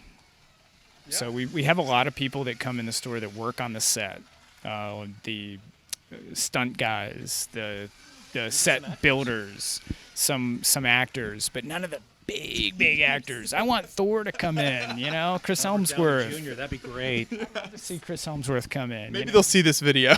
So locally on Facebook, they'll post pictures of Thor at the local restaurant, and he's getting his picture taken with people. It's like, come on into the Lego store, man. You can get your minifig and everything. Oh yeah, we'll make a custom minifigure. And then these are the light kits over here that you can use to light up your own city. It's important, everything's USB driven or battery driven. So if you're gonna create big lights in your city, you need lots of USB ports. These are USB extension cables, so you can stretch your cables, reach them really far. This is the water pump that we were talking about. And it's a USB water pump. And then street lamps coming around here to the side. You've just got everything you can imagine. Light up lightsabers, and you can have them on a USB port, or you can have them with their own battery inside them. The batteries are fun, but they don't last. You can't have them on all day. You would have to, if you had them in a big mock, you'd have to turn each one on individually. Whereas the USB, you can hook it all up to one port, Right, and they aren't running out of battery like you said. Correct. Well, Chris and Brian have come in to trade some Lego, and this is kind of perfect timing. It's an example of how the trading process works here. So Chris is going to give us a brief explanation of what he brought in. So these 2 boxes are going to be mostly completed sets, and then a couple, base plates, instructions, and other various things. Thank you. And then all the other boxes are just bulk brick. There's a lot of stuff here you can bring in. Is this the first time you've brought stuff into the store? No, it's not the first time. It's probably about the 5th or 6th time. They tend to do pretty well on trade-ins, and it's all good value. So we're pretty fair, right? We're pretty fair. Yeah. Very much so. Yeah, this is definitely I think 3rd or 4th time that we brought stuff in, just because we like to trade in old Legos and then just get store credit to get newer Lego sets that maybe we've been wanting. So. Perfect. Yeah. That's awesome. Yeah, the collection here is so massive that you can use that to pick up a lot of different things. Yeah, definitely, for sure. Get a lot of the older stuff like Castle and Star Wars. So. This is how we really make a lot of our money right here. Is customers don't realize what they have. They have a gold mine inside their collections, and they've thrown these expensive minifigures in with their bulk brick. And that's Jack Stone. That's Jack Stone. That's the Jack Stone line, and that's probably 20 years old. That's right. Vintage. I mean, that's top of the shelf stuff right there. So this is where we make our money. I'll probably give him next to nothing for this, and I'll sell it for 50 cents. Multiply that by 1 million, and you've made, lots of money. Jack Stone, one of those themes we try to forget about. Yeah, well, we do. We actually use Jack Stone a lot in the store because we have a lot of workshops and activities, and they work great for the activities. Like we have a blaster battle where we shoot down minifigures with Nerf guns that we made out of Lego. And these are great because they don't come apart. So we use these and shoot them down. Plus, they tend to walk off a lot, and we don't really care if these walk off. So there you go. So then take us through, when somebody brings in a collection like this, especially this is a fair amount of stuff here. So what are you looking at? What are you kind of looking for as you evaluate this? So this is bulk Lego right here. It's sorted, and that's nice, but we still have to go through it. We have to wash it in our washing machine. And we have to go through to make sure there's no, we'll take the Jack Stone figures out. We might take, if there's a part in here worth $30 or something, some rare part, we'll take that out. And then we'll wash it, dry it, and dump it on our pick-a-brick table over there. So with this, we pay by the pound for these. And I might give them a couple extra cents for those Jack Stone figures. This one over here, the box that was on top of it, this is really good money. They'll get good trade for this. They've got actual sets here and things. We can clean that off. Everything like this. This set's 20 years old. It's the first Slave one. We'll use some electronic spray gun that'll spray air on this and clean it all off. And then we'll go over it with a toothbrush with just a fine amount of Lysol and clean it all off. And then look at it, see if we can maybe add a few things to it to make it complete. This looks almost complete as it is. It's got the instructions and everything. And then we can put it right out in the case for sale. So I can give them more money in trade for that. So this is a set here. I'm just making these numbers up. I think we can sell this for like $30, so I'll give them $25 in trade for it. Close to the full price. Yeah, so if somebody's bringing stuff in, then it's a lot easier for you guys, and you can give them more in return if they bring in stuff that's like more complete or clearly kind of sets and not just the bulk brick. Correct, yeah, if we don't have to put as much work into it. Now, if these were smelled smoky, which a lot of them will smell smoky, if they smelled smoky and we had to actually wash the sets and dust them off, and we have to put in there, if they're all discolored, missing a lot of things, then they'll get less in trade for it. Right. If we have to put more work into it. Yeah. So this again, we'll weigh it, and I'm actually standing right beside the scale here. Yeah, he'll look at this by Put it on the scale. That's about 22 pounds of Lego in that box. So I'll give him a price per pound for trade, and then he'll go on a shopping spree, and they'll get store credit for it. They could also sell it to us, and in which case we usually give them about half the value. So let's say if these guys have $100 in trade here, they'd get $50 in cash.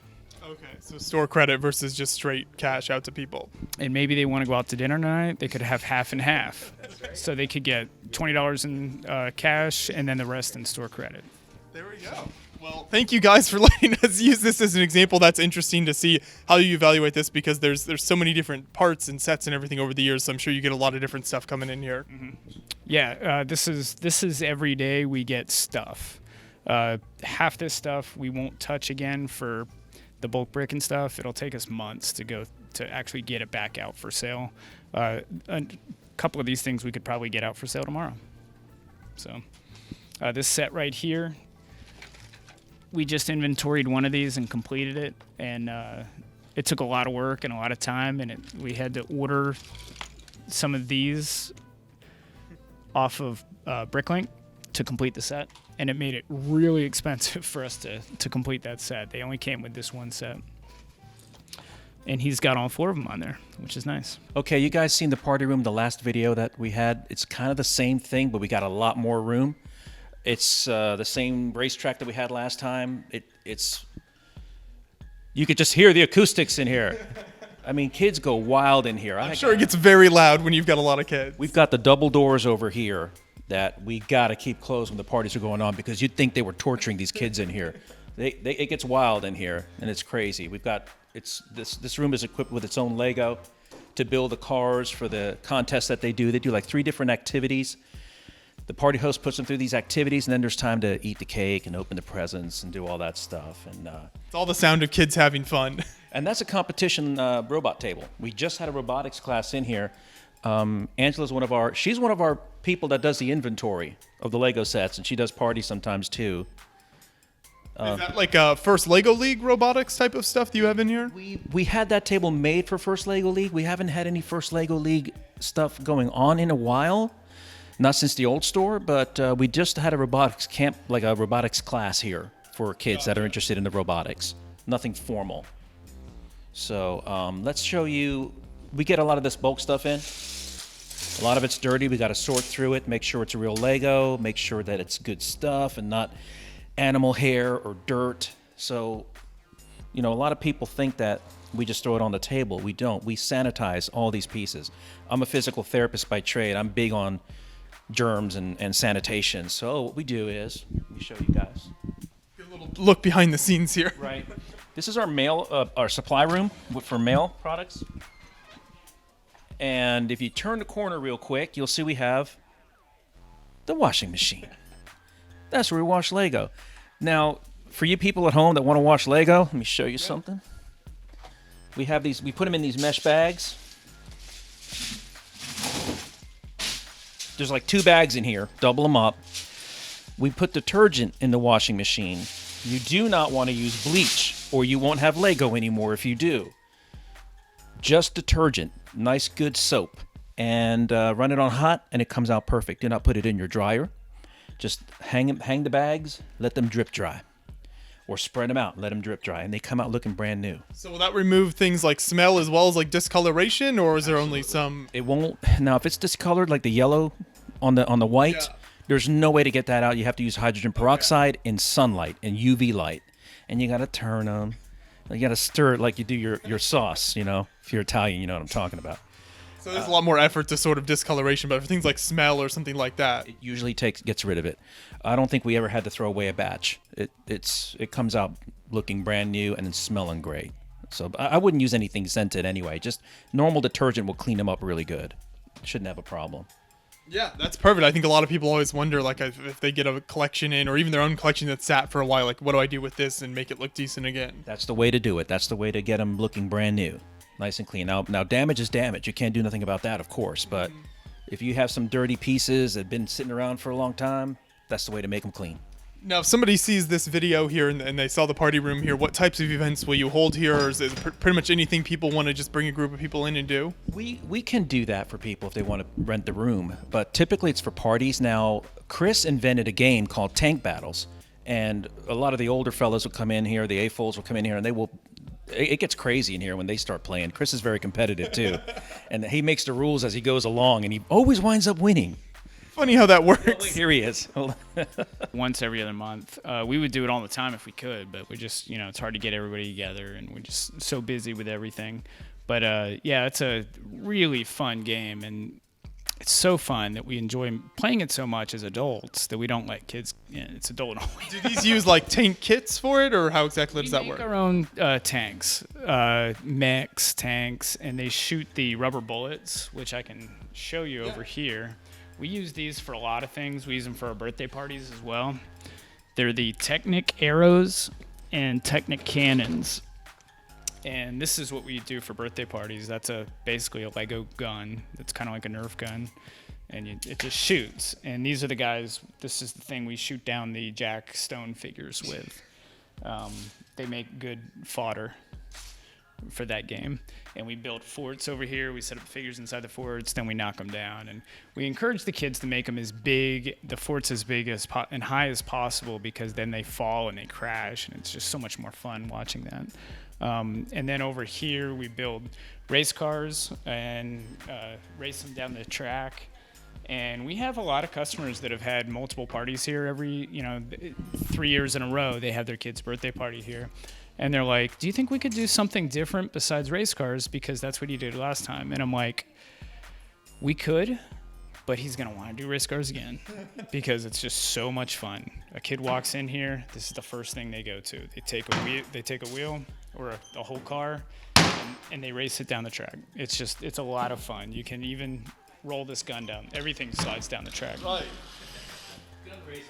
There's a reason they have these, everywhere. Lego conventions, the Lego house in Denmark, everywhere has something like this because it's just, kids love this. We also do other things other than parties, right, Chris? We just had a workshop today. We just had a Lego EV3 robotics course in here. We had 14 kids. They've signed up for 8 weeks. And this is the first one that we've done. We've dabbled in Lego robotics, but this is the first actual course that we've taught in Lego robotics. And it filled up fast. We probably could have had 2 or 3 of them. If you do it right, there's a real demand for it. But the problem with it is a lot of people don't make it fun. And that's the important thing, is to make whatever you do, you make it fun. Right. It's hard to do.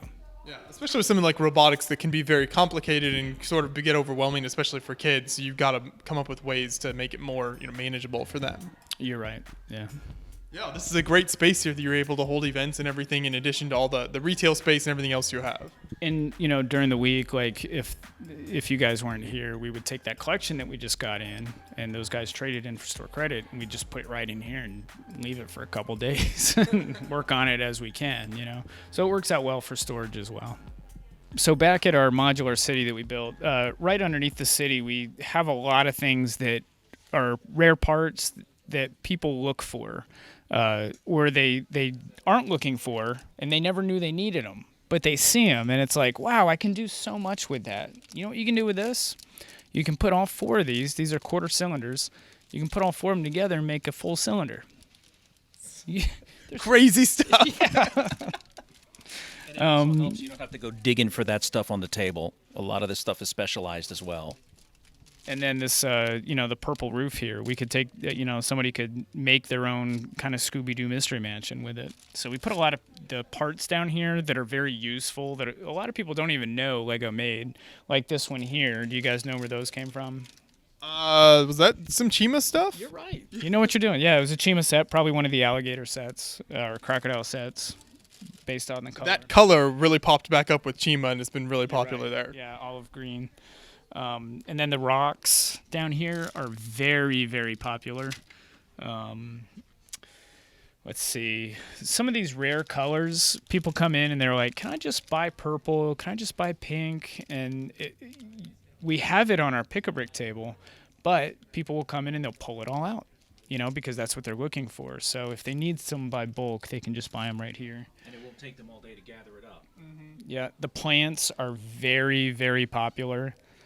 Some of these things we just can't put on our pick-a-brick table because one person will come in and take every single one of them. That happens with tires a lot. Tires are not very expensive, the small ones, but one person will come in and they'll just take all the tires and then no one else gets any.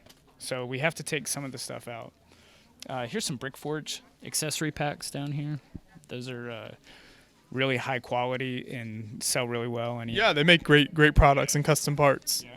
Brickforge, Brick Arms, Big Kid Bricks, Eclipse Graphics, all those really high-quality third-party companies. They're all here based in the USA, and they're making good products that really complement Lego very well. Lego doesn't really make these crossover tracks, so we make some ourselves. We actually have our own kit to make the crossover tracks for your town layout. So we've got some of those pre-made. Big, massive tires, supports work really well in cities. These are some of the old underwater arms for the sets, more and more supports.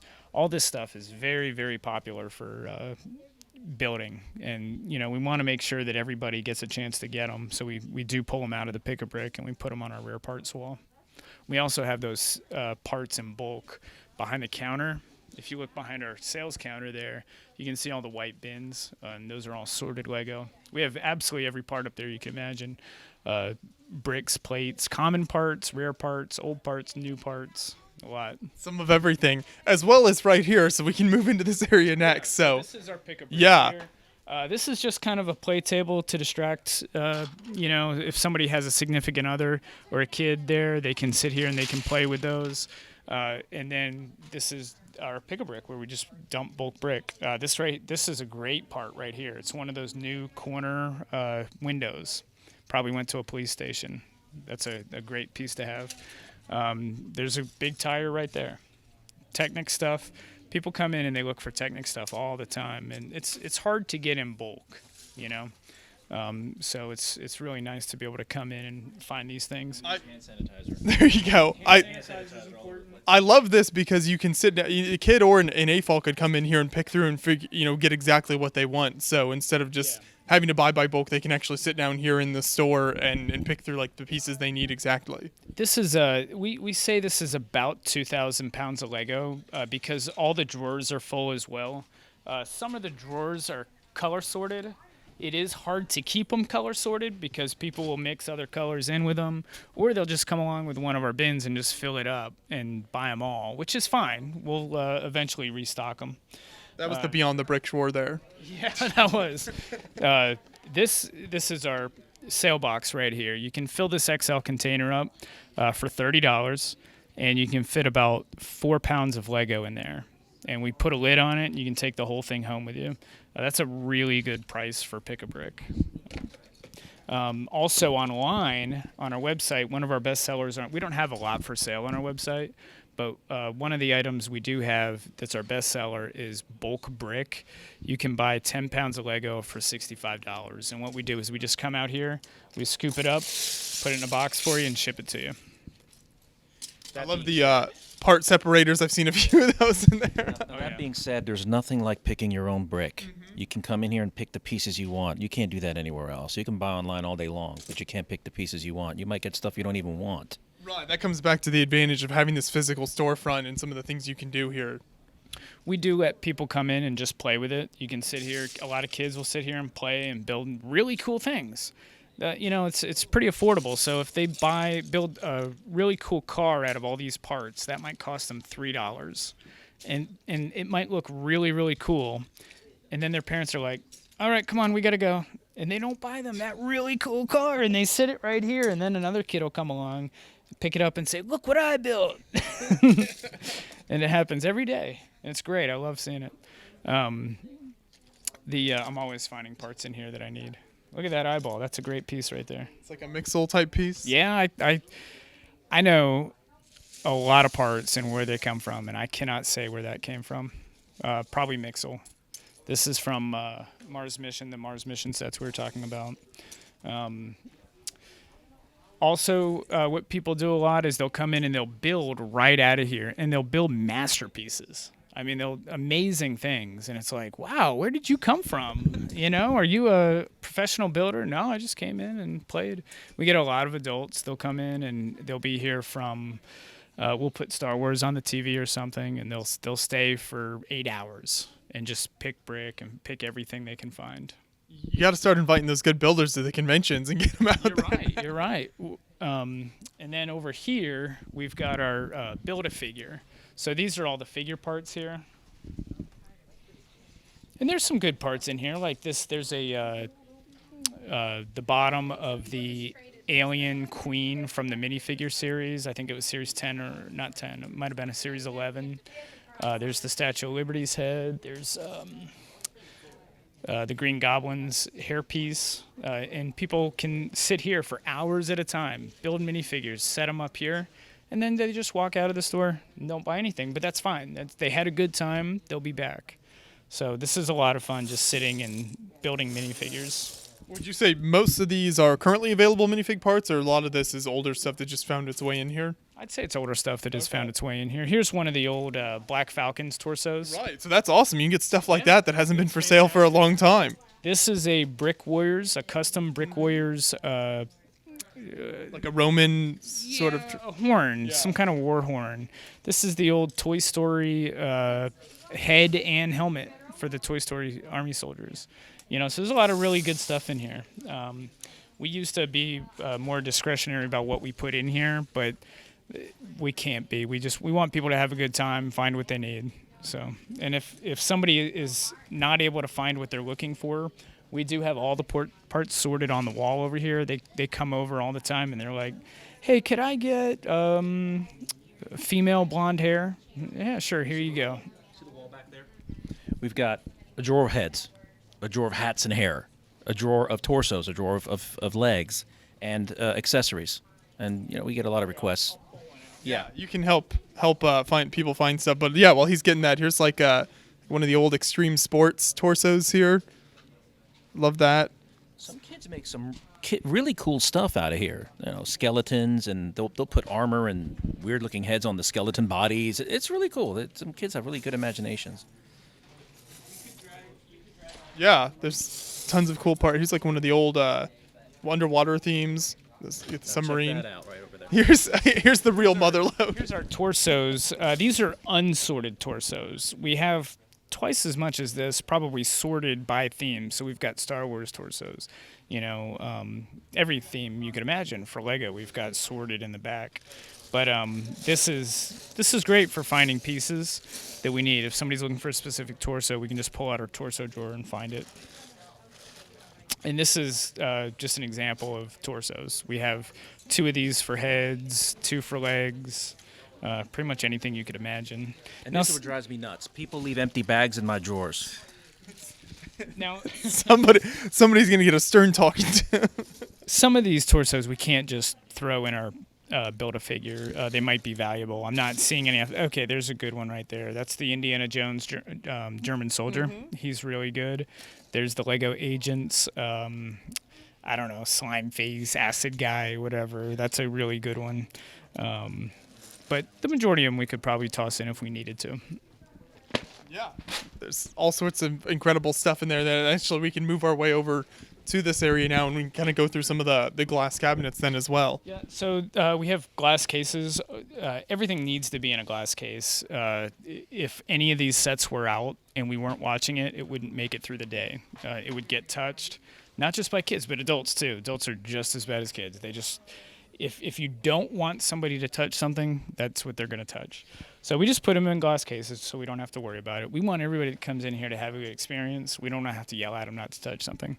So all these glass cases around the front counter, it's a huge front counter. They're all full of Lego sets. There's really no rhyme or reason to them either. Just kind of stuff that you didn't have anywhere else for. The brick bank here, the brick bank is really popular. We've got the Imperial flagship up here, which you probably like a lot. Yes, that is very cool. We had this brand new sealed in the box. A customer traded for it, built it, brought it back the next day, and traded it back in. You've got another coin dropper. Yeah, this is another coin drop. This one is based off the Power Miners, lava figures, rock monsters. There's another light button back there. Anyhow, it makes the lava look like it's flowing. But the kids just love these coin drops. This one is harder to win, so we do tell most kids use the other one. This one's just fun to look at. This was the first one that we made. And it was so much fun, we just had to make a bigger, better one. This is our mystery minifigure section, the CMF section. You got Series 1 down here, going all the ways up to the latest theme, which is Series 19. What are some of the most expensive ones here? I haven't followed too closely over the years. Is like some of these have gone up in value. As I was saying earlier, the expensive ones are hard to keep. Those are the ones people want. There's a reason they're expensive. One of the newer expensive ones is this babysitter right here. She's $17.99, and she's only like 2 years old, but she's very hard to get. But the baby minifig, I'm sure, has a lot to do with that. Yeah, the baby has a lot to do with it. The Series 10 had Mr. Gold in it. Of course, everybody comes in asking if we have Mr. Gold. If I got Mr. Gold in, he'd be gone in an hour, probably. We also can't afford to sit on stuff, because we do pay good money for things. So we price things competitively so that it is in and out as quickly as possible.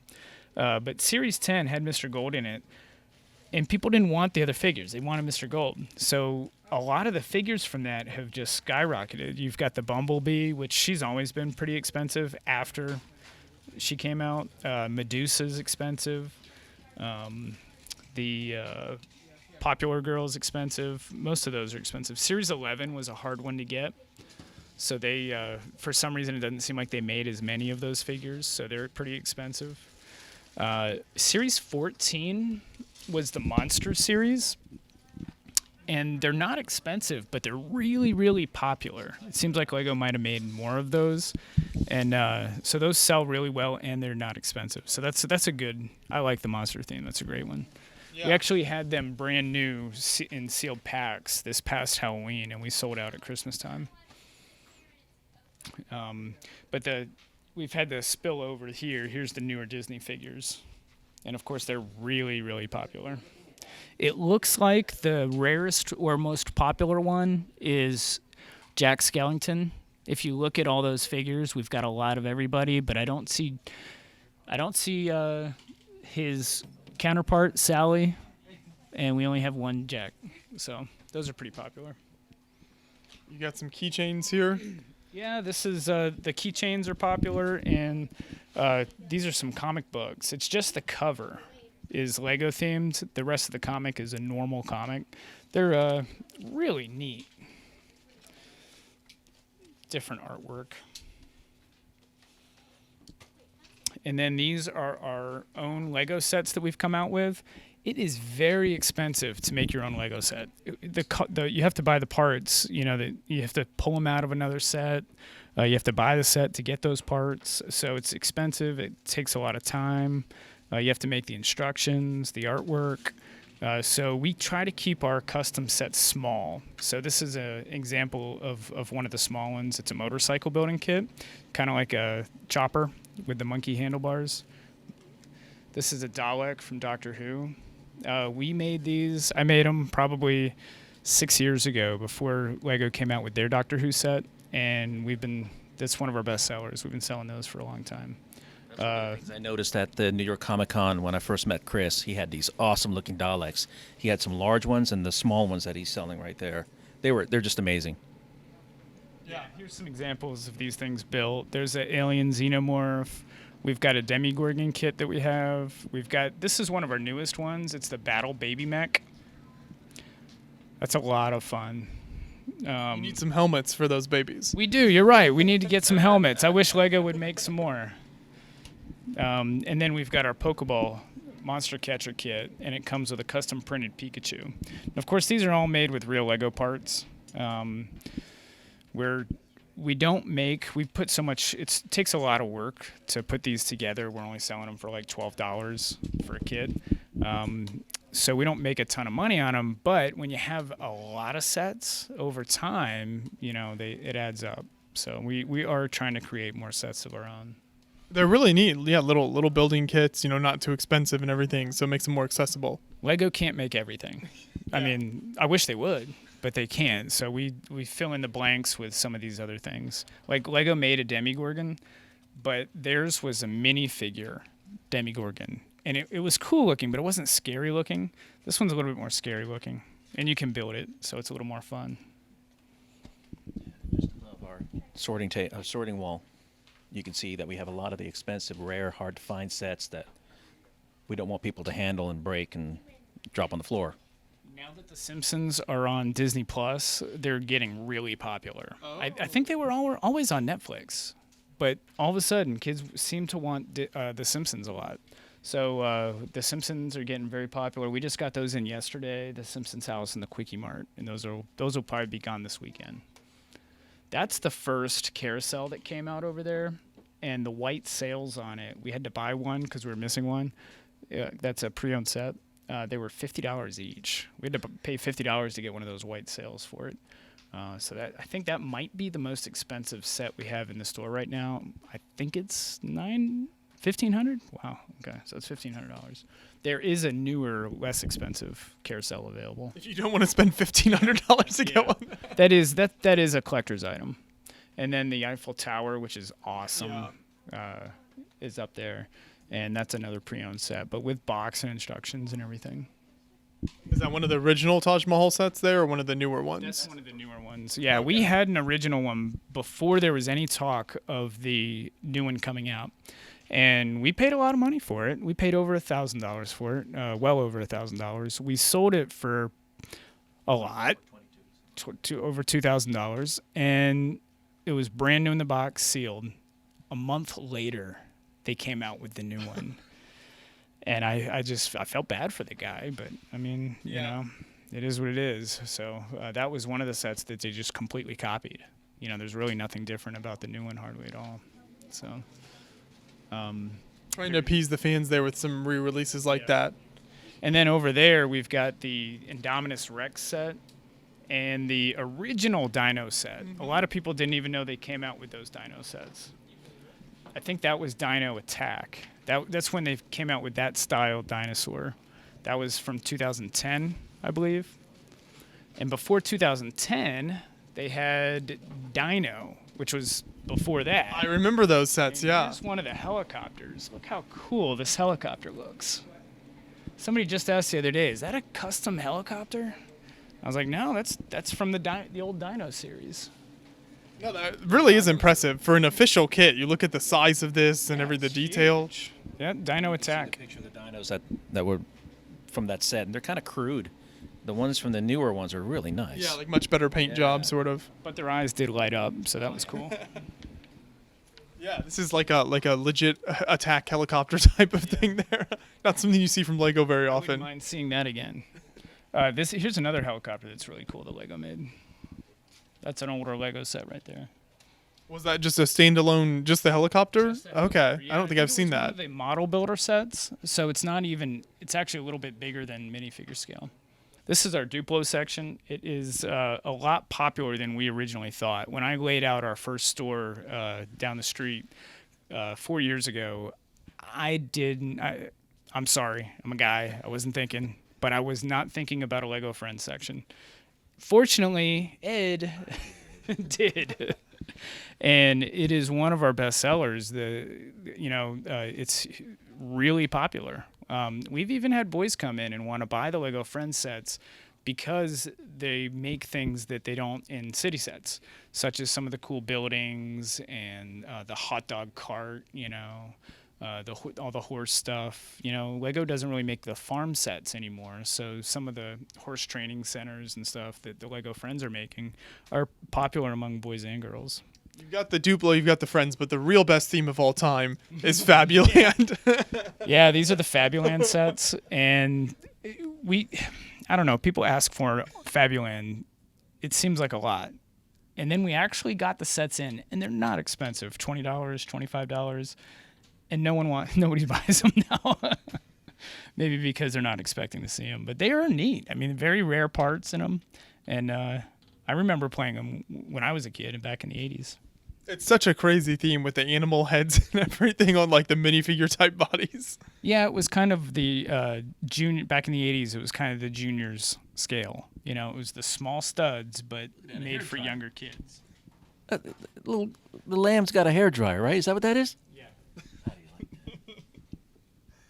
And then Duplo too. Duplo's been around since the 60s, the 1960s. That's pretty amazing. And they've had electronic trains, Thomas the Train, a lot of really cool themes over the years that makes it actually collectible. People actually do collect Thomas the Train stuff. There's one of the old Thomas Duplo trains over there.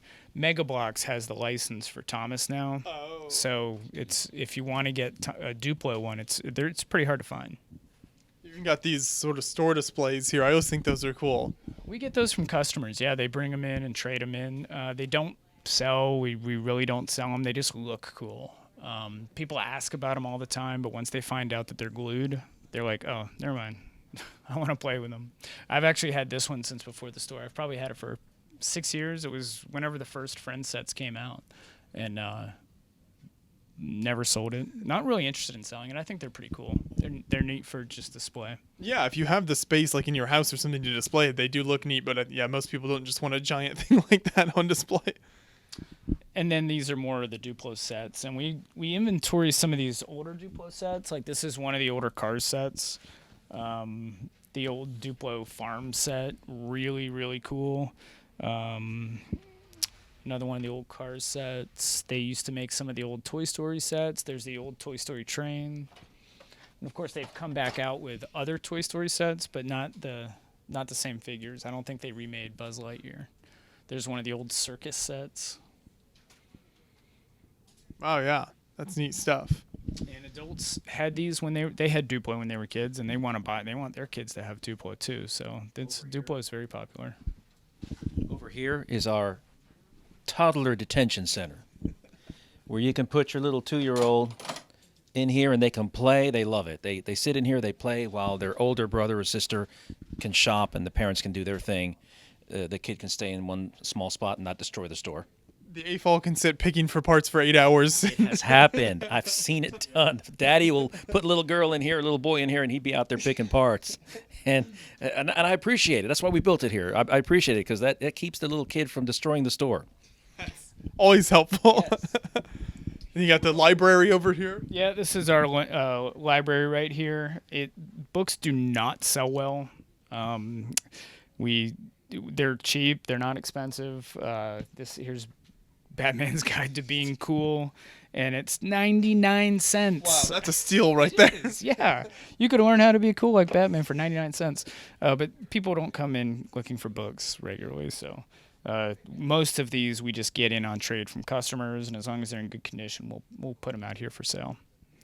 And then these are all empty containers. They're old Lego containers.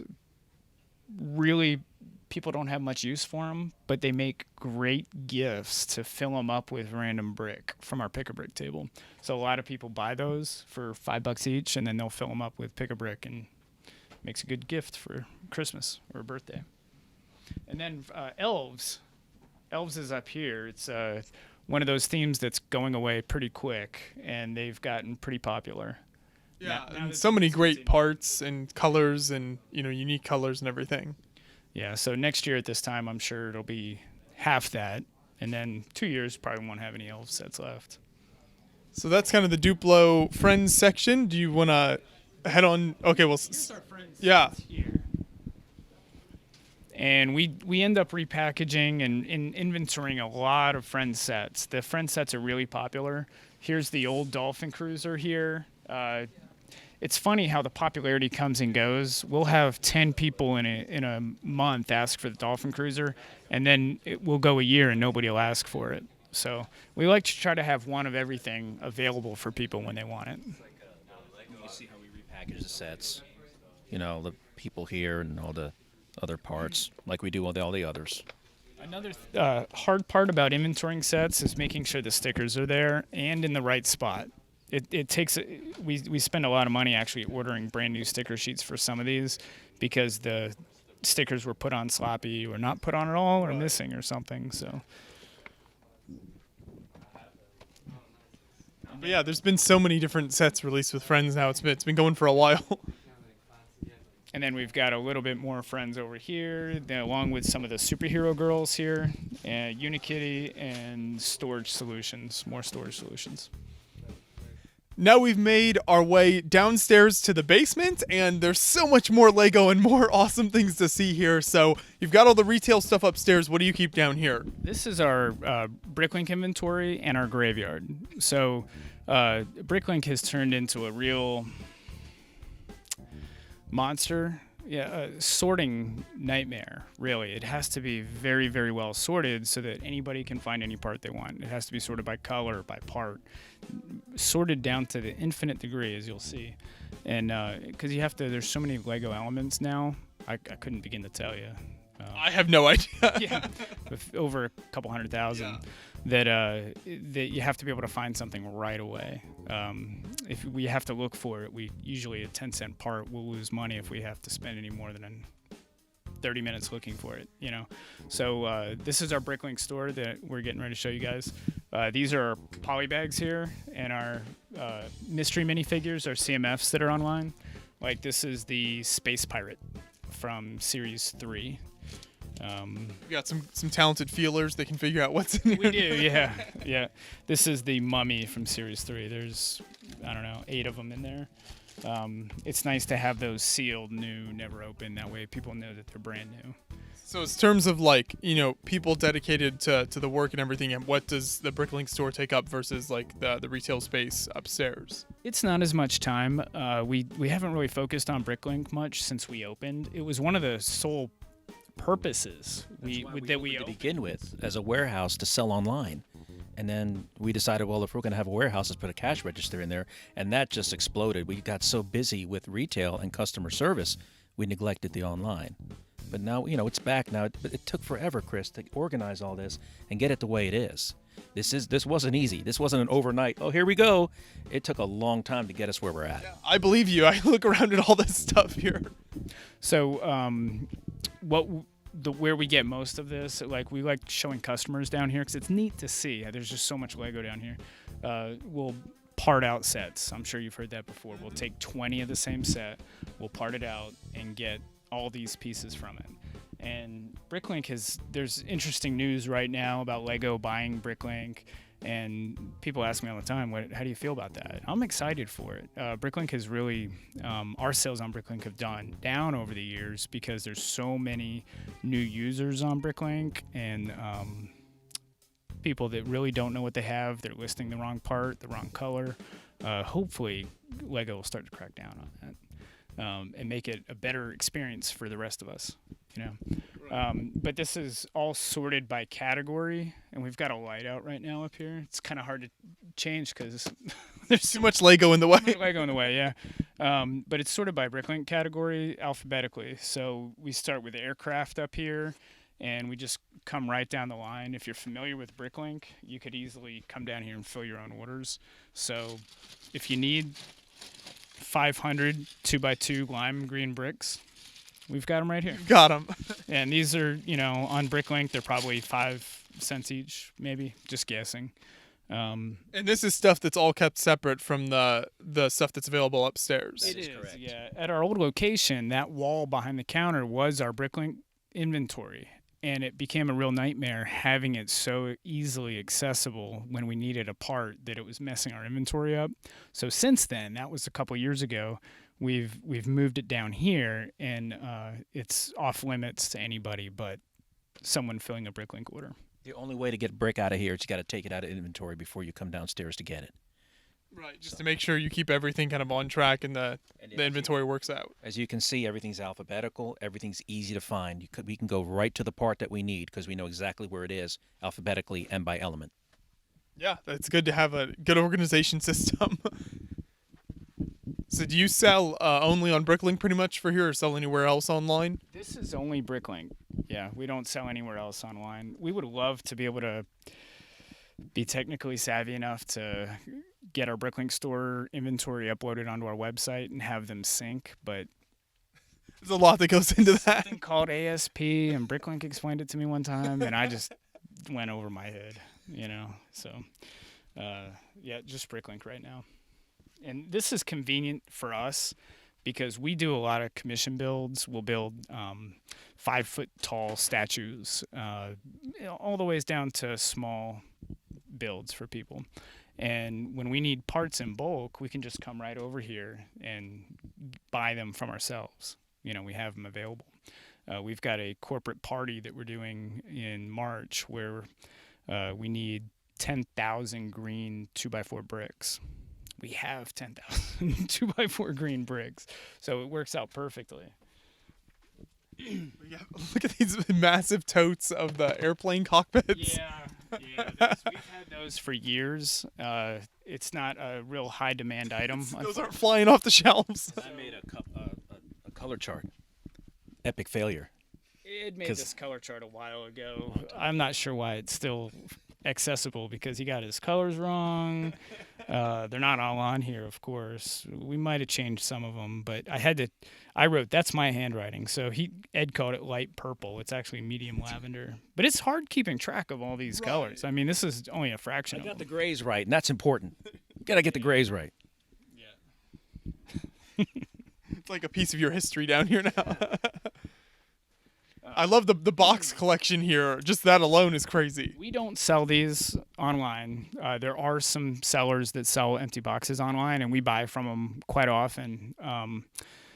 I just can't imagine having to ship these. You know, I mean, this is probably, the box might be worth 30 cents, and you're going to pay money to ship that.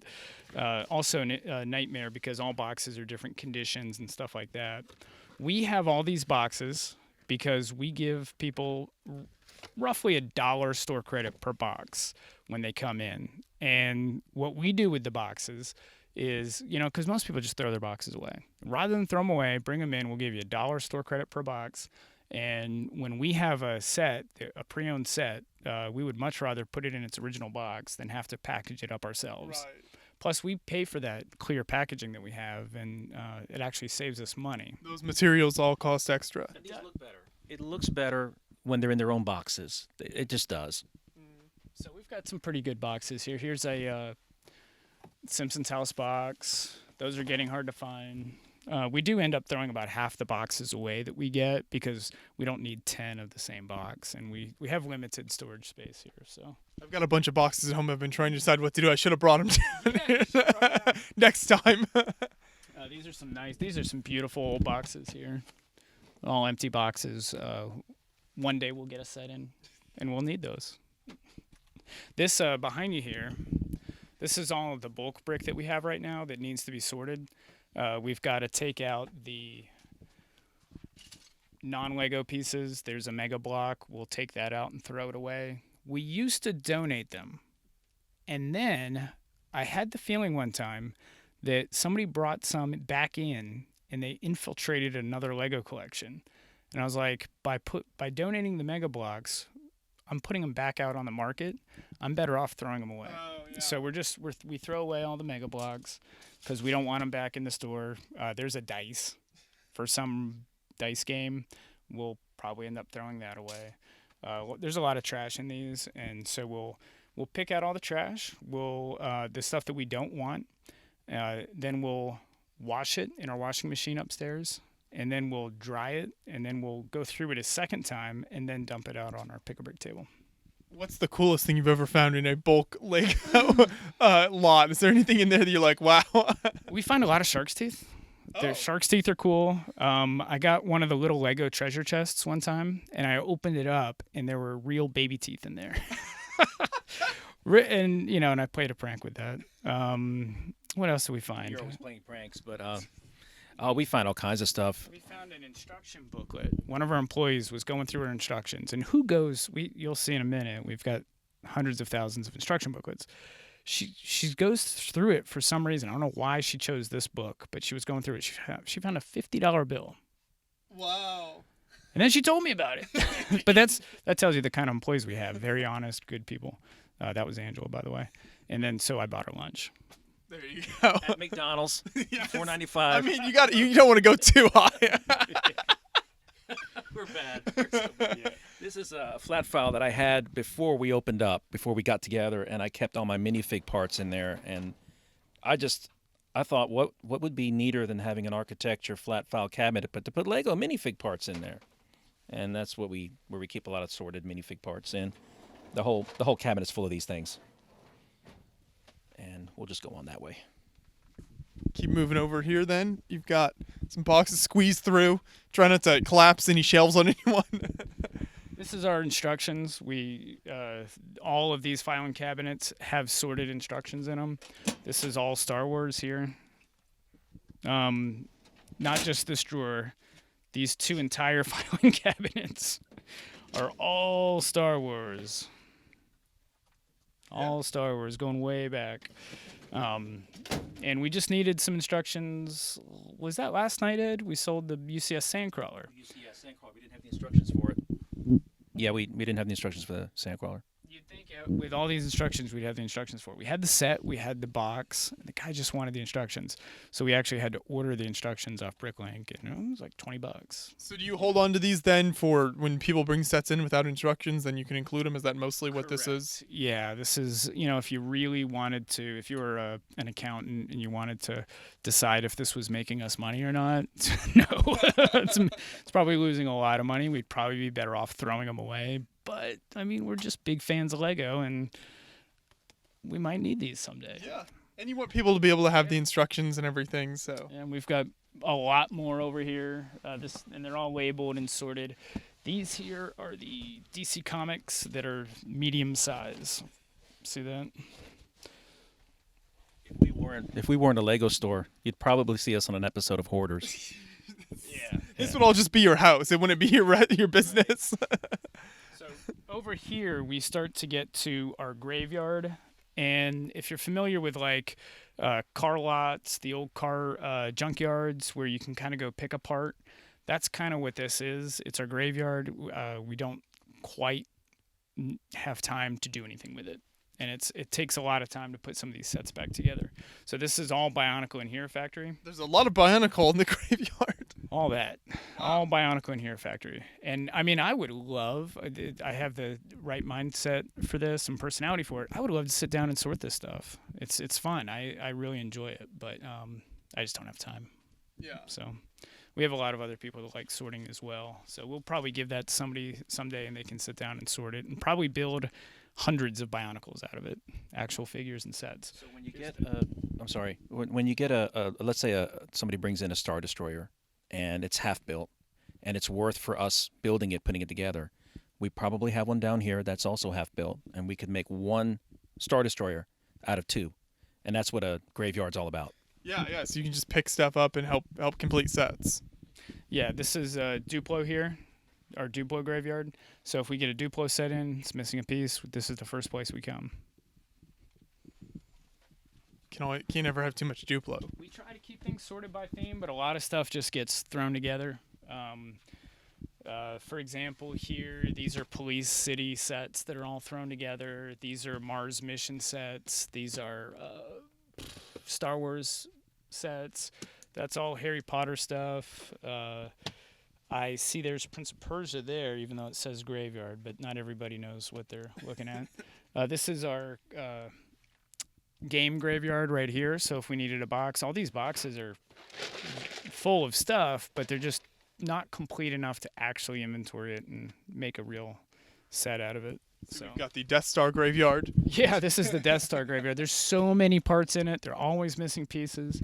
There's this is the Death Star 2, which is the really good one. Yeah. You know, I have 2 of these down here somewhere, and we could put 2 together and make a complete one. And then these are the newer Death Star 10188, I think. We have at least 3 of them here. I know we could put them together and make them. It's just, you know, we'll get around to it one day. If a customer asks us for a Death Star, we'll say, well, we could make one for you. And it'll be about a month. And then piece some things together. Go for it. Sometimes we have the box, we have the instructions. We could put it together and make it look great. So, like new. Do you get a lot of people walking through the door that this is some of their first Lego purchases, or maybe particularly as adults where they haven't done anything with it for a while and they're just coming in to see what's available? That's a really good question. We have people that have come in the door and we remember the first time they were in and they pretended like they were in there for their kids. Yeah, I have kids at home. You know, they might like this stuff. And they are hooked line and sinker. They're our best customers. They're our friends. And, you know, they were turned on to Lego because of our store. And we had a grandmother that was in with her granddaughter the other day, and she sat in a chair in front of our city and just stared at it for like 30 minutes. And she only brought her granddaughter into play. She ends up buying all this very advanced lighting kits and base plates and windows and doors so she could make her own city. I really wanted to tell her that it's not that easy. You know, She'll figure it out eventually. Start somewhere, and I'm sure she's gonna have a lot of fun with it. Yeah. You know, so yeah, it's really good to turn kids and adults onto this, because for adults it's good because you start to lose your creativity as you get older. It keeps you mentally aware, mentally creative. For kids, it gets them off video games. You know, and again, it gets their creative juices flowing. To take something, a pile of brick, and to turn it into something that looks like something, it's great for kids and adults. We do adult team building workshops where we have adults come in and they play a lot of the same games that kids do. They're just more advanced. And they don't even realize that they're learning team building skills, leadership skills, how to deal with difficult problems in their coworkers, what their coworkers like and dislike. They don't realize they're learning anything because they're having so much fun with these activities that they're doing. So the adult building workshops work. They usually last 2 to 3 hours, and companies will hire us to either go to their location and do it, or they'll come to our store and do it. Yeah, there's so many different possibilities with what you can do with this. Yeah, I remember when I was first in the business world out of college, I went to a leadership conference and we did a Lego building activity, and that was like 15 years ago. Well, probably 20 years ago now, but I didn't know anything about it then. Yeah, you're just like, what's this Lego here? Yeah, no, I was like, oh, great. The adults love it. They really do. Very few people don't like Lego. I mean, it's just a fun toy. Exactly. It's a fun building material. There you go. So what else? What final kind of This is more supplies? just a graveyard. You know, there's this is our Exo Force graveyard right there. And Here's I'm something just you don't see very often. This is Snap. Oh, snap. Yeah, this is Lego almost went out of business back in the late 90s, and they had to get the license for Star Wars to save the company. This is one of the reasons why they did so poorly, because they started coming out with things that were too far away from their Lego system, the golden rules, you know, where everything works together. If I were to see a lot of this stuff, I would think it was Connects or something, not Lego. But what's interesting is they did put the old 9-volt motor in there and battery box. So this set does have some value because of that. Completely coincidentally, Jack Stone was also right around that time period as well. Jack Stone, Galador, all stuff. I honestly have, I just like Lego. I like the history of Lego. I have an affection for all that stuff. I like it. Yeah. I don't use it, but I like it. More just graveyard stuff that we know is too good to throw out. That's might be the Vampire Castle right there. Yep. There's the box for that. And that's the one we were talking about upstairs, where there's one version of it that has the glow-in-the-dark stickers and one version that doesn't have it. This one is the non-glow-in-the-dark stickers. You can tell that doesn't glow in the dark.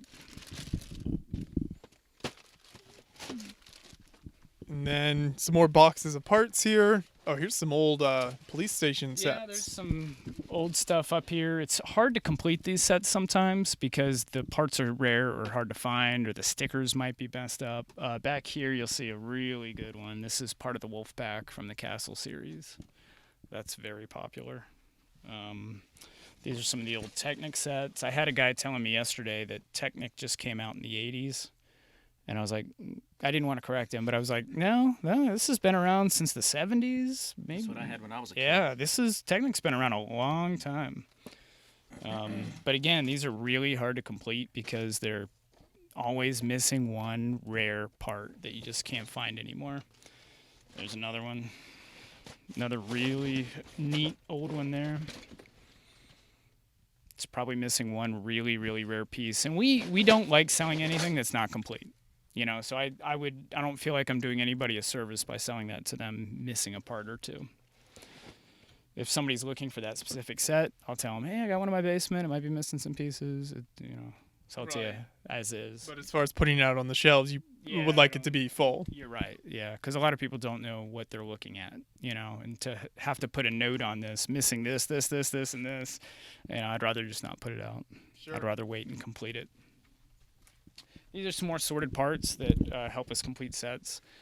These are down here because our inventory elves, Angela's one of them right there.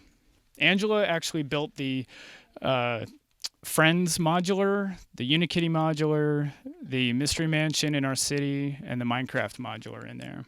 And Great work.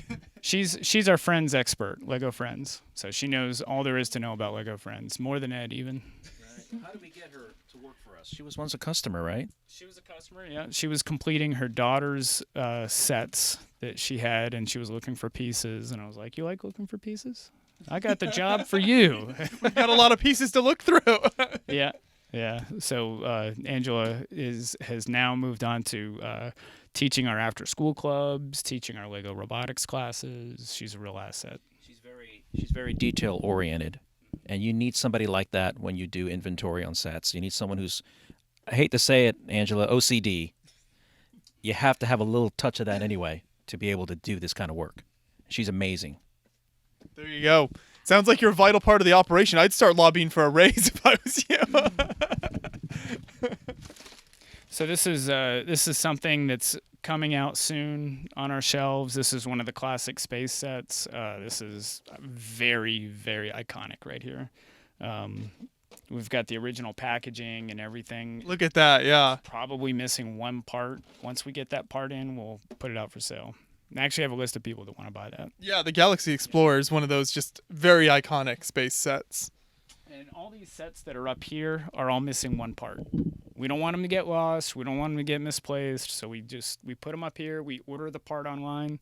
Sometimes we pay a lot of money for it. Sometimes you have to order it from Europe. The sticker sheets sometimes are stickered parts. And there's even a brand new Batmobile that just came out over Christmas that we have in already, and it's missing one part. It was complete. It's just missing one very rare part, the gun, Batman's gun. It only came in that set and another set. And that's why we inventory. We don't want to put them out missing a piece here and there. We'd like to keep our street cred, that you can trust us and you know that what you're getting good quality and you're getting the right stuff.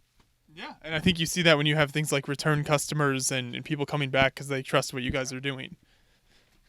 So that's fantastic. So this whole area down here is just a whole nother like caverns of Lego. Yeah. Yeah, that's amazing. And this space is available to rent for AFOLs to come down and just kind of live the Lego dream. They can pay to spend the night here. No, I'm just kidding. Like, we would never set up a cot. I'm thinking, oh no, they're never going to leave us alone. He hadn't told you about this idea yet, but he just set up a tent in here and put a bed back there. We get callers. We would get people coming in here. We sure would. Yeah. Never underestimate the lengths people will go to. We do have people that will they'll come here. They'll drive 8 hours to come here. Orlando is 8 hours away. We've had dozens of people come up from Orlando just for the day, or they'll get a hotel room, and they'll stay the night and come back the next day. We had one guy stay a whole week, and he helped us sort Lego and everything. He came down from North Carolina, but when they tell me that, they're like, we try to talk to people when they come in. Where are you from? Have you been here before?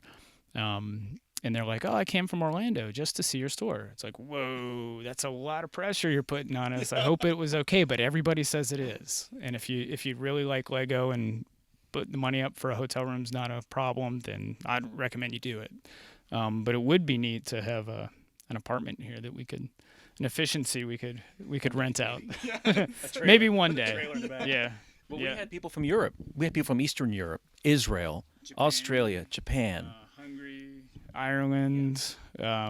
We should have a map on the wall of where people come from. We're only 30 minutes south of the Atlanta airport, so a lot of people will come down from the airport. They'll get an Uber, they'll rent a car, and they'll come down and spend a few hours here before they get back on a plane. So that's a pro tip right there. If you're watching, Atlanta's a busy airport. A lot of people flying through there. If you've got some time, you can come check out Atlanta Brick Co. I would say almost every day we have somebody in the store that has come that's more than 2 hours away. And they all say it is worth the trip. So also we have people complain, wow, man, I just wish you guys were closer. Well, if we were closer, it wouldn't be that special, and you would spend more money, and too much money. It's special when you can't go. Just like Disney Springs is special, because it's not. If it's in your backyard, if you lived in Disney Springs, it wouldn't be special, right? So we have parents that tell us that they'll be on vacation somewhere, and they're like, "Hey, can we go to the local Lego store?" And they're like, "Well, they don't have one here." Well, they don't have an Atlanta Brick Co. here? No, that's only in Newnan, Georgia. It's like, oh, can we go home? You need the state of Georgia to start pushing you in the tourism industry. So if anybody's wondering, should I make the trip to come down here to look at the store? You most definitely should, because everything you see in the store now is not going to be the same thing that you're going to see when you come back, if you were to come down any other day. Yeah, that's what's so great about it. You've got the Legoland Discovery Centers and places like that are attractions, but here you've got, it's part museum, so you can see those old sets. You've got all the physical bricks you can go through. You've got all the sets for sale. So there's so many different things to offer here that I think really, like you said, make it worth an attraction and why people travel. Yeah. It's everyone has said it's worth the trip, and it's competitively priced, so they appreciate that. We're not in the big city, so we can afford to keep our prices reasonable.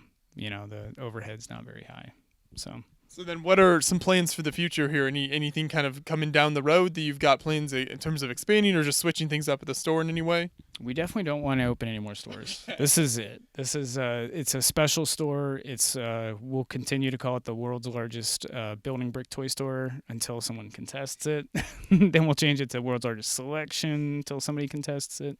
But we don't have plans of opening any more stores. The retail toy stores closed down. I mean, Toys R Us just closed down. KB Toys closed down recently. The online marketplace is where most of the sales are happening. This past Black Friday, people weren't going out on Black Friday. I went out to Walmart on Black Friday. There weren't the hordes of people there. People are shopping online.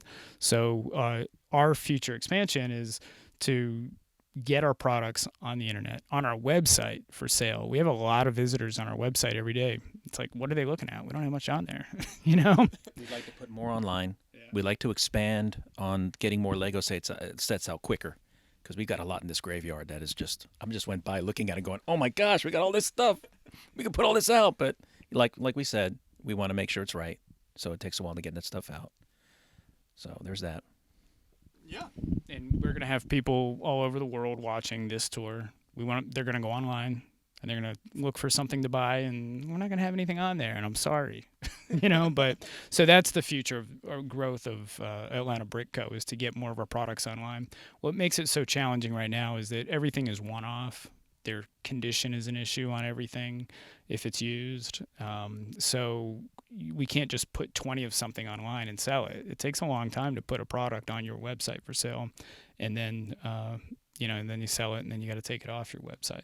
So that's where we're at right now. Right, the logistics of all of that. It is. But as you mentioned, I think people watching this video will definitely want to come visit after we've shown all the cool stuff here you have. So is there anything they should know in terms of, where you're located and like special days of visit or anything like that you'd kind of want people to know ahead of time? In 2019, we were only closed 2 days, January 1st and Christmas Day. And we were open 10 to 8 every weekday and 1 to 6 every Sunday. Weekends are our busiest days of the week.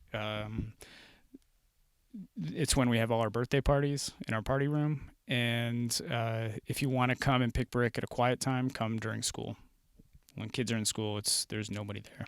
Yeah. So there you go. So if you want to stop by, come check it out. We'll have info and link to your website in the description of the video here so that you can find the address and everything. And if you want to contact them, your phone number and everything is on there as well, right? So people can get all that information. definitely, yeah. Yeah. We definitely drive people to the phones to call us and ask us if we have stuff for sale. We like talking to people, even if it might not sound like it on the phone. We might be busy, you never know, but we do want people to call us to find out if we have things for sale, and we would love to ship it to you. We can usually get things out next day. Yeah, that's great. So even if, anyone watching this can't make it here physically, even though I would definitely encourage you to do that because there's a lot of neat stuff here, you can call them and still purchase things. Maybe there's an old set or something you've had your eye on. So this is awesome. Thank you so much, guys, for taking us through. I love seeing the new space and everything, how much you've expanded, and I can't wait to come back more times in the future and see what else you keep doing. So thank you.